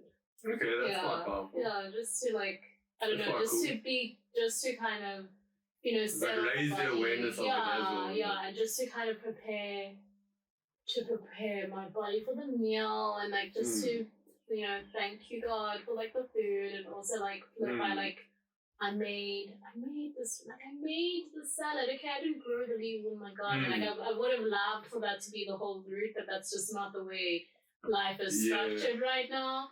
But like, man, I made it, and I loved making it. It is a nice feeling, and I made it healthy. I put effort into this, and not only did I make it healthy, I made it beautiful. Yeah, the way it looks is power. Yeah, so it's so important for me, and just little things like that, like just to brighten. So you're like a huge fan of aesthetics, then, like huge in general fan life. In general life with everything. Like I've really, I am a fan of like beautiful things. Like I love, and I'm also a fan of like custom made stuff in a sense. So like even with, like for example with my job at the framing shop, right? Like I feel I don't really make the frames, but I'm very much involved in the process, and it just, I'm obsessed with the fact that we make everything in-house. That someone comes in and they bring a piece of art, and you have to find a way to frame the thing literally. And we measure the exact size of the mount board that it needs. We measure the exact size of the artwork.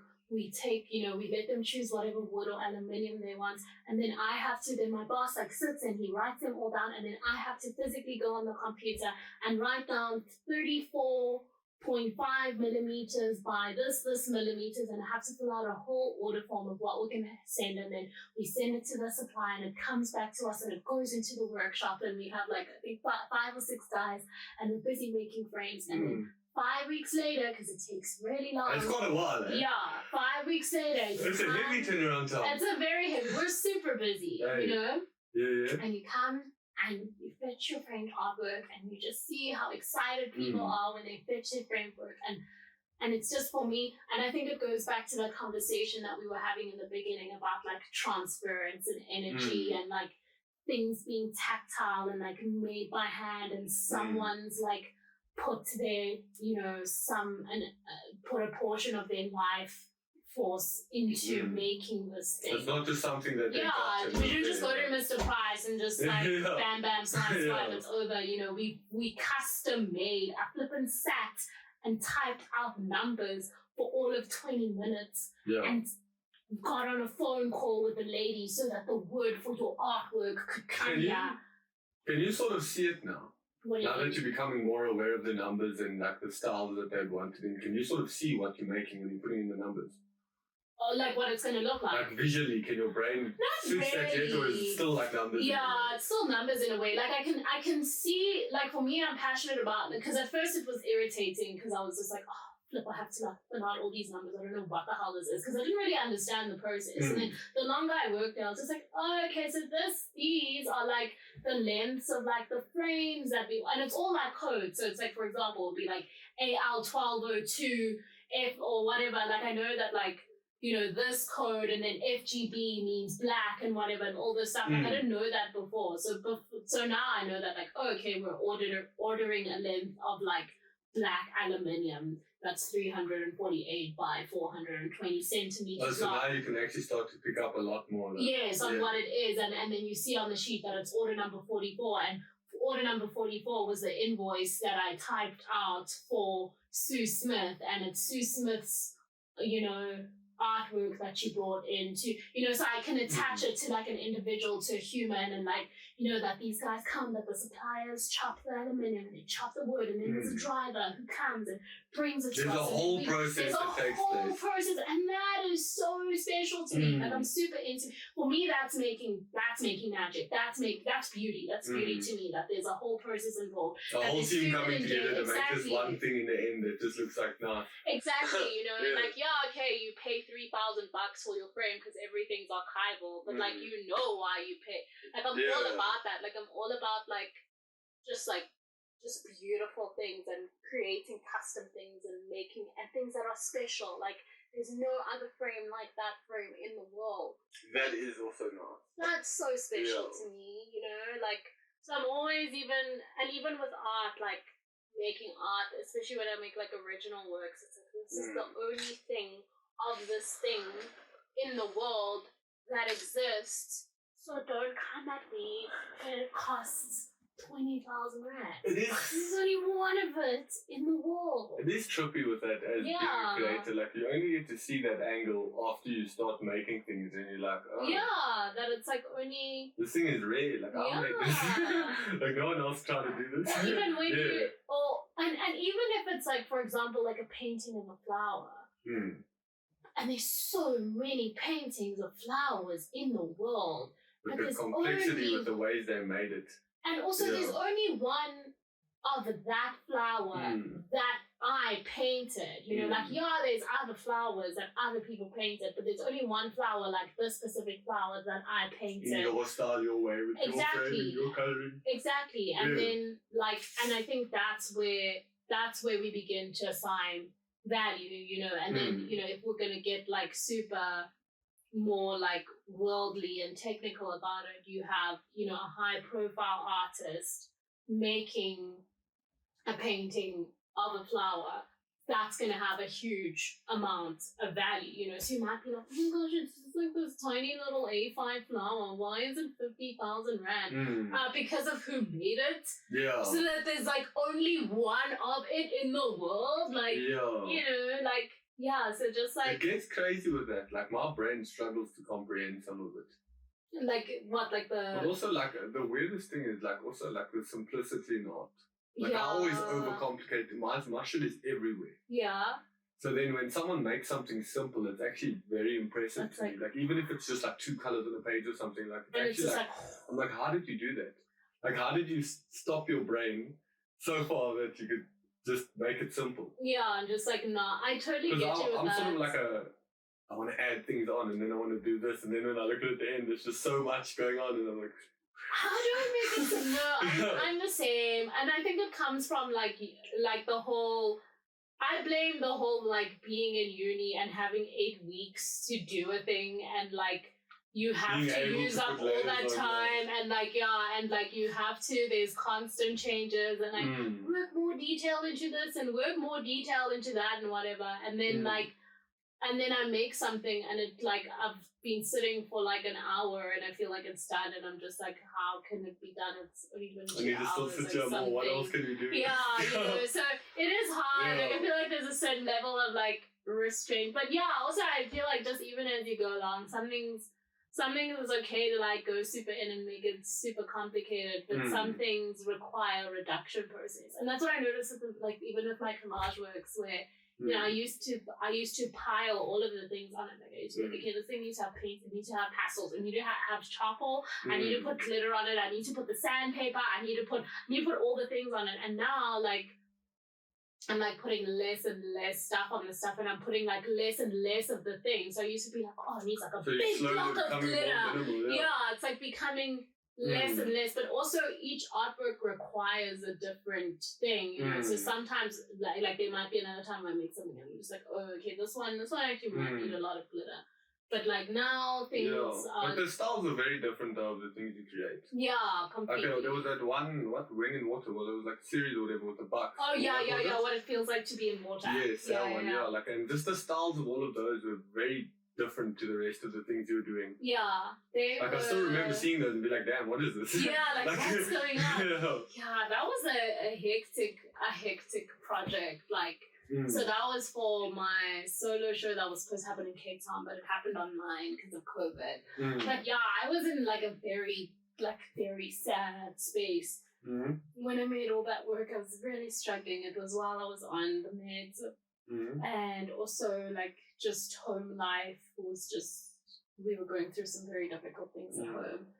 And I was moving around a lot. And I'm the kind of person that I'm kind of more open to it now, but I just didn't like moving around a lot. I'm a very like space, like my space kind of person. As you said, I really work hard on like curating my space in a specific way, and it's kind of where I feel most safe. And if they suddenly move it, you got to readjust all of your things. Exactly. And I was in a space where I was like constantly moving around. So because, like I said, things were a little bit, home life was a little bit unstable at that time, and I was moving around a lot. So I stayed with my sister for a bit, and then I stayed with my other sister a bit, then I stayed with a friend of mine for a bit. So I was like making this work in like lots of different spaces that like were my space, and I was also just like going through a lot of things, sort of just mentally. And did it help you with expressing it through that form, in those spaces? I mean, to some degree. Or even do you like we were talking about a little bit earlier as well, like references. Do I like references? Like where you can look back at something like that and be like, wow, this is beautiful. And then you think about the process behind it. And like, that's a little bit darker. Yeah, definitely. And also but only you actually know the context behind this thing. Because you're the one that made it. Right? Yeah, definitely. I feel like as an artist, I feel like that's the biggest privilege that we have as artists, is because we can have like visual markers of like the times that we were in, So I look at the work that I made in 2018, and then look at the work that I am making now, and I'm just like, I literally have like visual trajectories of like, and also because I create from like a personal, we spoke about that, like energy transference and putting yourself into the work, because it's literally your personhood that you're putting on paper. You literally have stamps everywhere of what you were feeling when in life, which is like a passbook of different stages. No doctor has that. So like that's like super duper fun, but also honing in on that word reference, that is like super fundamental to my practice. Reference is low-key like the fundamental of the thing. I consume like a baby. Like I look at a lot of art, just like going to galleries and stuff, like just looking at art. And then obviously I have artists and stuff that I like and follow, but like almost every time before a piece, like I will literally just sit and I will look and I will look at images, and I will explore, and I will take in, and I'll be like, oh, I love this about this, I love this about this. That's also how like does this make creating me feel? mood boards in a way. Almost like creating mood boards. Just but I really through just like different spaces. Yeah. And also on my phone, I've got like thousands of screenshots of random shit. Okay, like yeah. just random just like pictures stuff I've seen like that, and I'd also just scroll through sometimes if I hit a blank or something. I'll just scroll through, and like you can weirdly get inspired. And the thing is, like, also because you don't have the same capabilities or style as that other person. Yeah, it will never look. You don't have to worry about it. Like it becomes just a point that you looked at something, and it's like something running in your head in a way, but it's not actually like it's like an influence, but it's not a. You're not going to be copying that piece. You're not going to be reproducing that specific word. Hundreds. So on the same page as you. It's so like a poet, just using words differently. Exactly. That's such a good analogy. But I love that. I think it's so important. I think it's so important for my practice. Maybe different for other people, but for my practice, it's very important for me to like just constantly be looking at other people's work and like, seeing what other people, and also with music, with the sound arts as well. Like before, like I remember I'm busy working on another sound art piece, and like I just went on a walk, and I'm influenced by like a lot of music. Like there's some songs that Bjork has on her album Medulla, where it's like these they're very cool, I'll send them to you, but it's like kind of just like almost a cappella-ish or like very minimal instrumental, and it's just like layers and layers and layers of the voice. And also this one vocalist. Her name is Raphaelle Standell-Preston, and she's in a band I like called Blue Hawaii and another one called Braids. But the way that she uses her voice, where she also, like, it's just layers and layers of sound and stuff, and I wish I'd be like, okay, I'm gonna like go on a walk, like put on. So she's somewhat all the instruments. Sorry? So she'd become somewhat all the instruments. Yeah, but just by her own voice, by moving her own voice around. Yeah, so with the Bjork, with those specific songs, I don't even know how to say, she's like Icelandic, and I don't know how to even say the titles of those songs, but there's two specific songs on that album where it's literally like just her voice, the ones with like a little bit of instruments. And then with Raphaelle Standell-Preston, it's like actual songs with like music and stuff, but the sounds are like very, very like layered and textured, very delicate and spacey and complex and whatever, and I just kind of listen to the layers and the complex sounds. And there's another singer, Salami Rose Jo Louise, whom I love. Salami Rose Jo Louise. That's quite a name. Yeah, she's incredible. But also like the most delicate textural sort of delivery, you know, and I'll just like sit and like listen. I don't know you listen to so much calm music, because normally I just see rap. Yeah, I know, there's a lot of rap. I actually mostly listen to calm music. Oh, wait. I'm going through a bit of like an indie slowcore phase thing. There's this really cool band called Horse Jumper of Love that I'm just like you give me so much names of things I've never heard of. I know, can you just make a list or like, if you're on Spotify, I'll make you a playlist. At least I've referenced now when I go back to this, I'll be like, where was this? But Horse Jumper of Love, like, got me through a very difficult time. Like, I just love, like, I don't know, for some reason, like, I just really hate, like, December and Christmas time. Like it's weird because that's like the time that everybody loves and you get to be with your family and whatever. For me, I just have always, not always my whole life, but like just of late, I've always been going through like just something sad or like a breakup or whatever during that time. And also because I'm kind of working through being someone who embraces and adapts change, it's a very difficult switch because it's like work, craziness, and then work gets so hectic leading up to like December time because everyone is closing, we need to get everything done, and then it's like this like where everything kind of shuts down, and it's just very jarring for me, and I just and especially as someone so it's like a weird liminal state that you don't understand. It's a weird liminal state. That's exactly what it is, you know. And I'm just like, oh fuck, it's December. Like nothing is happening. All my friends are gone. Work is over. That's also another thing, eh? Everyone's in different places in December all the time.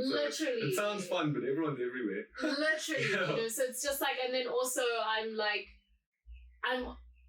you know, hopefully this is not, I don't believe it'll be for my whole life, but I'm sure it's going to change. But just recently there's just been always like an emotional thing that I'm going through. So it's just like, I'm like processing this loss. Work has just ended. Everyone's gone. Like, you know. So it was worse when I was like on the meds and like when I was depressed and stuff. It was worse. Like this year, like I wouldn't say it sucked. Like Horse Jumper of Love, really was like some also, good music that helped me through it. I think also as beings we're very seasonal. Yeah. Like I also have my seasons like from like August until maybe February. It's like a weird state where something might happen. Yeah. Like where I just fuck out a bit always. It's always around then for some reason. That's actually like it's weird, but like it's like seasons in a way for me. Like it's just like there's sometimes winter or there's sometimes summer. There's like it's not exactly the same, the prettiest all the time. Like sometimes things are gonna have to die off. Like, but I think it's like, so. Sorry, you go. No, go for it. No, I was gonna say that like it's just so important to recognize that as well. That it's seasons. You know, that it's not your whole life. That's one thing that also really like one thing that I always say to myself is like influx, especially when I'm going through something difficult. I'm just like, girl, it's influx. You're not gonna be feeling this super sad and low the whole time. And also to take advantage of the time that you're feeling sad and work on how to deal with that sadness in a way that is not toxic. But also, it's a time that you present all of those things within yourself. You can see them. Exactly, and you do. You need to see them. You need to be open to them. Like when I'm, previous it was different previously, but I've learned now that like, okay, when I'm sad, I need to not shut it off. I need to be with that sadness. I need to see it. I need to look at it, like, and also because everything is in flux, it's not going to be there all that time. So the time that it is there, I need to like be with it, and if I need to say to it that like sometimes, when you're like so sad and you have that like feeling like that you've got a hole in your chest, and like sometimes I'm just like, okay, like I feel you and you're here and it's okay that you're here, but just know that you can't stay forever. Like you can be here, but you can't, and I'm gonna allow you to be here, but you're not making your home. You're gonna still move from here. Yeah, you're not making your home here. And I literally like mentally have that conversation with the emotion that like you're not welcome to dwell. You can visit, but it's you a stage, dwell. Yeah, and you're going away for the weekend. And exactly, and I'm very cognizant of that, and so, when that sadness does come, I do try to, I don't succeed all the time, but I try to take advantage of the fact that it's there and use it as an opportunity to work towards healthy coping mechanisms that are not toxic. Like just trying to discover the options that you have. Exactly, being like, I feel so bad, like instead of sitting here and like pulling all my hair out and just sitting on Instagram for 3 hours and having 18 bars of chocolate. Hey, that's the thing is, like, in weird states, it's so easy to you distract yourself. Rather try distract yourself, probably a better word. Yeah, and it's like you try to move yourself around and you're like, okay, this isn't working. And you don't deal with the problem. This isn't working. Yeah, it's just disassociation in a way. Yeah, it is disassociation. You just shift your focus, and I think to some degree it is. You do need to distract yourself to some degree, but also like. You do also need to deal with the thing. Yeah, presence is valuable. Exactly. It's not nice to be present for everything, but that's the thing is like presence often is spoken about as this pretty thing that's all nice, but then on a rough day you don't want to be there. That's so true. You just want to run away. Yeah. But you got to still practice presence in that rough state. Yeah. Completely, and I think also knowing yourself well enough and being able to recognize when things are turning toxic. So for example, I told you about that day when I did the post and I was getting all the messages and I was dealing with the emotions of like having gone through this the past 2 years. And I remember I had obviously planned to work, but then I messaged clients and told them that I can't. You just slow down for the day. Yeah, and I remember that like I was like, okay, cool, I'm gonna have lunch. And then I'm gonna like just chill for like half an hour and then I'm gonna start working. And then I had lunch and then I was just like super emotional. I just lay on my bed and I was like scrolling through Instagram. It was 10 minutes, 15 minutes, 20 minutes, 30 minutes, 40 minutes. And I was just like, this is not the way I'm going to spend my day. This is definitely not the way that I'm going to spend my day. And then I was just like, okay, and I was just like, okay, like, and you just have it just like, okay, I just want you to stand up. I want you to stand up, and then I just like stand up. You start playing like Tetris, putting blocks together. Yes, and super small things, I'm just like, just stand up because, and I also think of like, okay, like, let's think of the situation. How are you going to feel 3 hours from now if you just carry on Instagram, and then how are you going to feel 3 hours from now if you stand up and you go for that walk? Which one do you want? There's an obvious answer to that. You want this one. Okay, this one's instant gratification. It's harder to get. But it's the right answer. Yes. And then I just do that, and like it's hard sometimes. It's just like you just want like it's effort, you want the instant gratification. I'm just like, you're gonna feel so much better if you go for that walk. And I'll just be like, oh my gosh, I love you so much. You're so amazing. I want you to stand up and I want you to go for a walk. You're amazing. You could. I love you. I love you if you sit here and you stay on Instagram. And I love you if you go on that walk. But we're gonna go for the walk. You literally have that conversation with yourself. And then I went and I was just like, okay, I'm gonna, and then I was just like, I I don't feel like going for a walk. And then I was just like, okay, decide. What do you want to do? You got to do something. You can't be on Instagram. You got to do something. And I was just like, okay, let's try do sound art. Like, I don't really feel like doing that, but I definitely feel like doing it more than going for a walk, more than making artwork. So let's just do that, just sit down. And then I just like, so I do this, I'll like put a blanket over my head to like try and like block out the sound and everything. And I'll just be like, okay, cool. And then I'll just put like my little headset in, and then I'll start like messing around with my voice and messing around with the little synths and stuff. And I was just like, yes. And then it's like hard for the first 4 minutes, and then afterwards it's like, it's kind of okay. And I was just like, okay, we can. When you start hearing something coming, you're like, oh wait, I can vibe with this, And I was just like, okay, let's dwell here for it, but you don't have to be here forever. There's no time schedule. I'm not going to force you to sit here for an hour, but I'm glad you're here and you're enjoying it, so just enjoy it a little bit longer. And then I got tired and I was just like, okay, let's go for a walk. But like just recognizing when you're heading into a toxic spiral. There's weird stages. Like some things you can like, even with like, for me, like with sugar or something. Yeah. Not a code word for drug. Literally sugar. Like, I'd sit there and I'd be like, fuck, I feel like a chocolate or something. Yeah. And I'd chill out and I'd be like, no, it's fun. And then I'd chill out for like a half an hour, and then randomly when I think about it again and that my guard's off. Then you key. Now then I want that. Yes. Like when your guard's off, that's the part where it gets you. Like. It's such a rough thing, and I experience that with like right now. I'm I love desserts and I love sweet things, and I'm just like, oh, this is not like the best. Like it's fine. I'm okay to have desserts. I enjoy having desserts and whatever. It's good, but I'm just like, I'm realizing that like it's just becoming a little bit too much, and not in the sense of that like, oh no, I need to like be small or thin or whatever. It's just because like it just doesn't make me feel good. Like if I'm eating 50 banana breads, like I'm just not going to feel my best, So what was my point? But yeah, like it's just like training yourself and like just like recognizing that like, and being gentle finding with yourself. the gaps and being aware of them, and then being like, okay, how do I navigate this now? I know. You might not get it first time, but maybe around 27 you might. I just keep trying. Like be gentle with yourself. Like being like yesterday I was like, I'm not like, because I also try to practice intuitive eating, but it's very difficult for me because I just in general don't have a very large appetite. And it can be a little bit dangerous because I'm so active.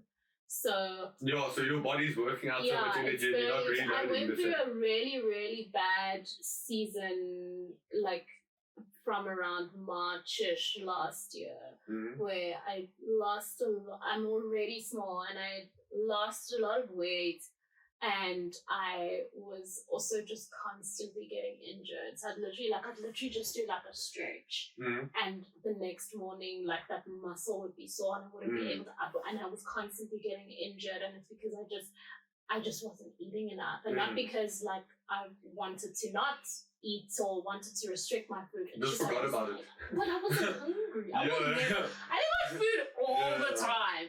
I just wasn't hungry. I was just like, okay, cool. Like if I have this little bowl of soup and this little toast, like that'll be enough, But then also I'm like exercising like a lot, so it's just like, no, it's not enough. And then I eventually had to get like this like calorie tracker thing and like put there like, okay, 2,000 calories. Yes, and just making sure that like, okay, that's the thing is, when you're exercising a lot, you have to stay aware of these. Like completely. In other times you'll survive. Yeah, but when you're not active, always, but when you're active, your body is chowing so much at a time. And this camera is dying. We need to wrap up. I don't know why it died. Should have been fully charged. Yeah, it says change battery pack. Oh no. We can still record audio, but we don't have to have. Let's record audio. Yeah, at least the audio will still go. Yeah, that's fine. That's why I don't plug it into the camera though, as well. I keep it separate. Just that's so smart, just in case it can be its own thing. Also, like with those half an hour in between, it'll be like a random gap. Oh, okay, so then you won't be able to sync the... Yeah. Okay. So I prefer it like this. Like we were saying, so like if you're active, and especially now, as I'm just like, okay, my goal is like my performance, right? I want to like get to run a half marathon, so I can't be It's like... It's impressive though to aim for, eh? trying. Like after, because I did like 12 Ks on Sunday, and I was just like, dude, how are you gonna run 21? Like I was spent. It's a distance. After right? the 12. I was like, what? But I know, like baby steps, like that's baby steps. Just make progress. Do a little bit every day, and you'll get there. You know, that's kind of what's weird for me as well with things like that, like hikes and things. Yeah. If I'm just hiking, I don't really think about it. But if I think about, okay, there's a K left. That K takes forever. Dude, that K takes forever. But if I'm just chilling and no one says anything, it's hundreds. No, that's like, so true. It's like knowing distances messes with your brain a little bit because you're like, this is a lot. Yeah. No, I'm the same with running, and also like just mentally preparing in the sense that like if I'm gonna be doing like a 12K that day, then I'll just be like, okay, girl, like you're gonna be doing a 12. You can't check your watch after 3 songs, like otherwise it's just gonna drag. So I'll just be like, just go with it, like even when I did the Sunday run, like the first time I checked my watch, I was on 9Ks, and I was just like, what? Okay, that's amazing. It feels like I've been running for 5.5 minutes, so this is good. You're just like, what? I only have 3Ks left, but then those last 3Ks. As soon as you become aware of them, they catch you. Yeah, those last 3Ks are like, whoop. It catches, eh? Oh, it's a weird one to think about how we can trick our brains and mess with our brains. Just with the smallest things that are just there every day. Like the brain is like, it's insane. It blows my mind. Like just that mind-body connection just blows. It just blows my mind how like what I eat can affect my performance. So like if I just like tweak, if I cut out this, like it affects me 100-fold. I don't know, that stuff makes me so excited. Yeah, it's like I feel like a little experiment. Go find them, like Sherlock Holmes, you gotta find all these little things. It's so fun. It's so fun to see, like it's so fun seeing like just obviously the fundamental for me is like the mental impact that all these practices have, like just how much I feel so much better when I'm eating well and I'm like exercising and whatever. But it is fun to notice like the physical changes as well. Do you notice things presently or in context? Because for me, I'm very much in context, as well. Definitely. Like the thing is, presently I don't actually realize what I'm doing until I look back and I'm like, definitely in context. I'm a very in context kind of person. And I also don't, more in context. Like even with like I did a 3K this morning, and like my present goal is like to do it in 15 minutes. And what time are you running now? I got 15 minutes and 20 seconds. That's close, eh? Close! And then I checked my previous 3K, so the one before that was 15 minutes and 37 seconds, and the one before that was like but now you're playing with Formula 1 times. You're cutting down seconds now. Literally. When you get that close, it is literally seconds away. It's seconds, and I'm just like, 20 seconds and running is long, bruh. But I was like, I'll get there. But it was so nice to see, like, the trajectory of, like, the improvements. Just being like, okay, on the 9th of December, I was 57 seconds off. On the 21st of December, I was 30 seconds off, and today I was 20 seconds off. So it's slowly closing in until you get there. And then when you think of all the effort that you're putting in, like I'm working so hard at this. Like obviously I started doing ballet to like work on like my leg muscles and like strengthening that and everything. Ballet's intense, I've heard. So intense. I'm really bad at it, but I really love it. I'd also be so bad. I'm not the most dainty of individuals. No, I'm so bad. Like, dude, like yesterday in class, these chicks are like lifting their legs up here, and I'm like, but I enjoy it. And also I have a different purpose for going there. I'm like, okay, I'm here to like engage my core and engage my glutes and engage my legs and thighs. This is why. So I don't care if just to gain muscle in your body where you need it, like in the right spots. Yeah. Exactly. I don't care if my little rendezvous doesn't look perfect. As long as I'm engaging the right muscles, that's why I'm here. And then I've also started doing like 10-minute core workouts in the mornings. Like I try to do it like 4 times a week.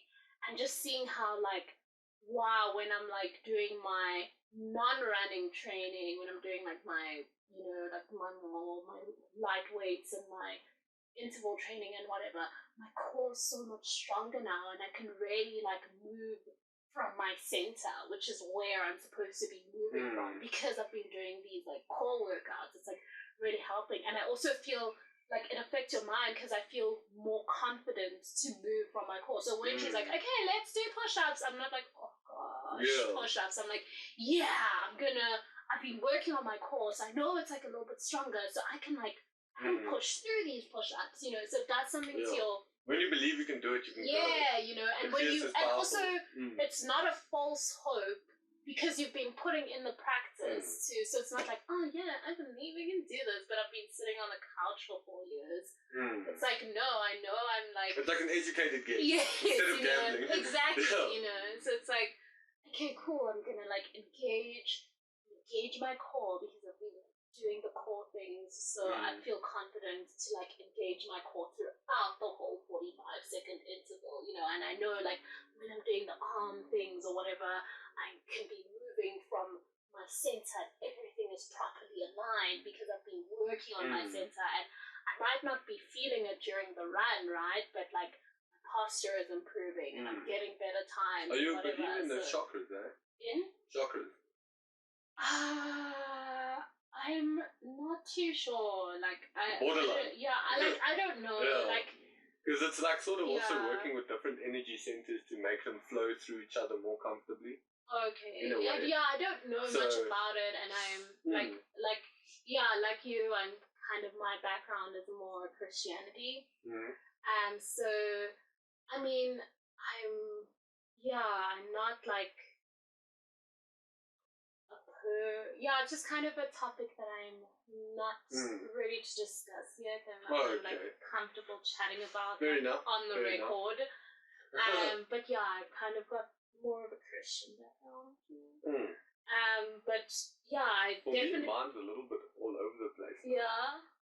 Like, I'd say I'm like 40% Christian, 30% Buddhist, 20% random. So just like... everything. 30% cosmos. One thing for sure, I'm not an atheist. I do believe that there is. When I was younger, I used to be, but I don't believe in a god as in like man in the sky, but I do believe in like a force, like a very powerful like force. That there's some, I definitely, I don't believe that like we're just here like I feel like, you know, the like cosmos has some things to do as well. I feel like there was a mind engaged in everything, that like things are just way too specific for it to just have been random, in my opinion. That's kind of where I stand right now. Like I said, Christian background, and definitely don't, and that aside, like one thing that I am sure of is like things are not just you know what's weird though? You actually weirdly are one of the people who opened me up more to Christianity. Really? Yeah. Like in uni? Or? In uni. Okay. You showed that one Bible project thing. Yeah. Oh my gosh, you remember that? Yeah, I did. Yeah. Because I still remember watching lots of those, dude. I'm like, actually, this shit's quite interesting. Like, I used to be anti when I was young, because I had my gap where I was like, this is how I grew up, and then I was like, atheist. And then afterwards, I was like, okay, I believe in some things now. I'm just going to look at what I believe now. Yeah. It's such a cool project. Yeah, like I said, it's my sort of religious and spiritual beliefs are not something that I'm comfortable discussing on the record at the moment. But like... It's our own ways of interacting with the world, so we can choose to do that ourselves. Yeah, like we can totally chat about it after we record. I'm like so open to do that, but I just, on the record, it's just it's just something that I'm still kind of navigating through. Also just trying to get your understanding and where you sit with all of it. Completely, and I don't want to... Oh, that's fair. Yeah, so just experience it. Yeah. No, but we learn over time and you get understanding as you go. Completely. You'll understand more as you go every time. That's so true. We can't just like know everything. Hey, that's what learning is, yeah. Like that, and that's what life is. It makes it if we all behave beautiful. like 5-year-olds forever, it would be a problem. Yeah, exactly. Oh my gosh. And also that's kind of the beauty in it. Like, oh gosh, can you imagine how boring it would be if you like just knew everything? Like, life would be so boring. Like, gosh, shame. You know? Very nice. So I think it's good to like just learn as we go along and just like embrace that as well. Like just the adventure is a fun part of life as well. The adventure is the fun part. Finding out how we learn and live and interact. Exactly, and finding the balance and it's achievable over time. Yeah, completely. Yeah. Oh my gosh, I'm so hungry. Oh, okay. Are you ready to cut this? I think we're ready to cut. Okay. Thank you so much for coming on. This was rad. This was so awesome.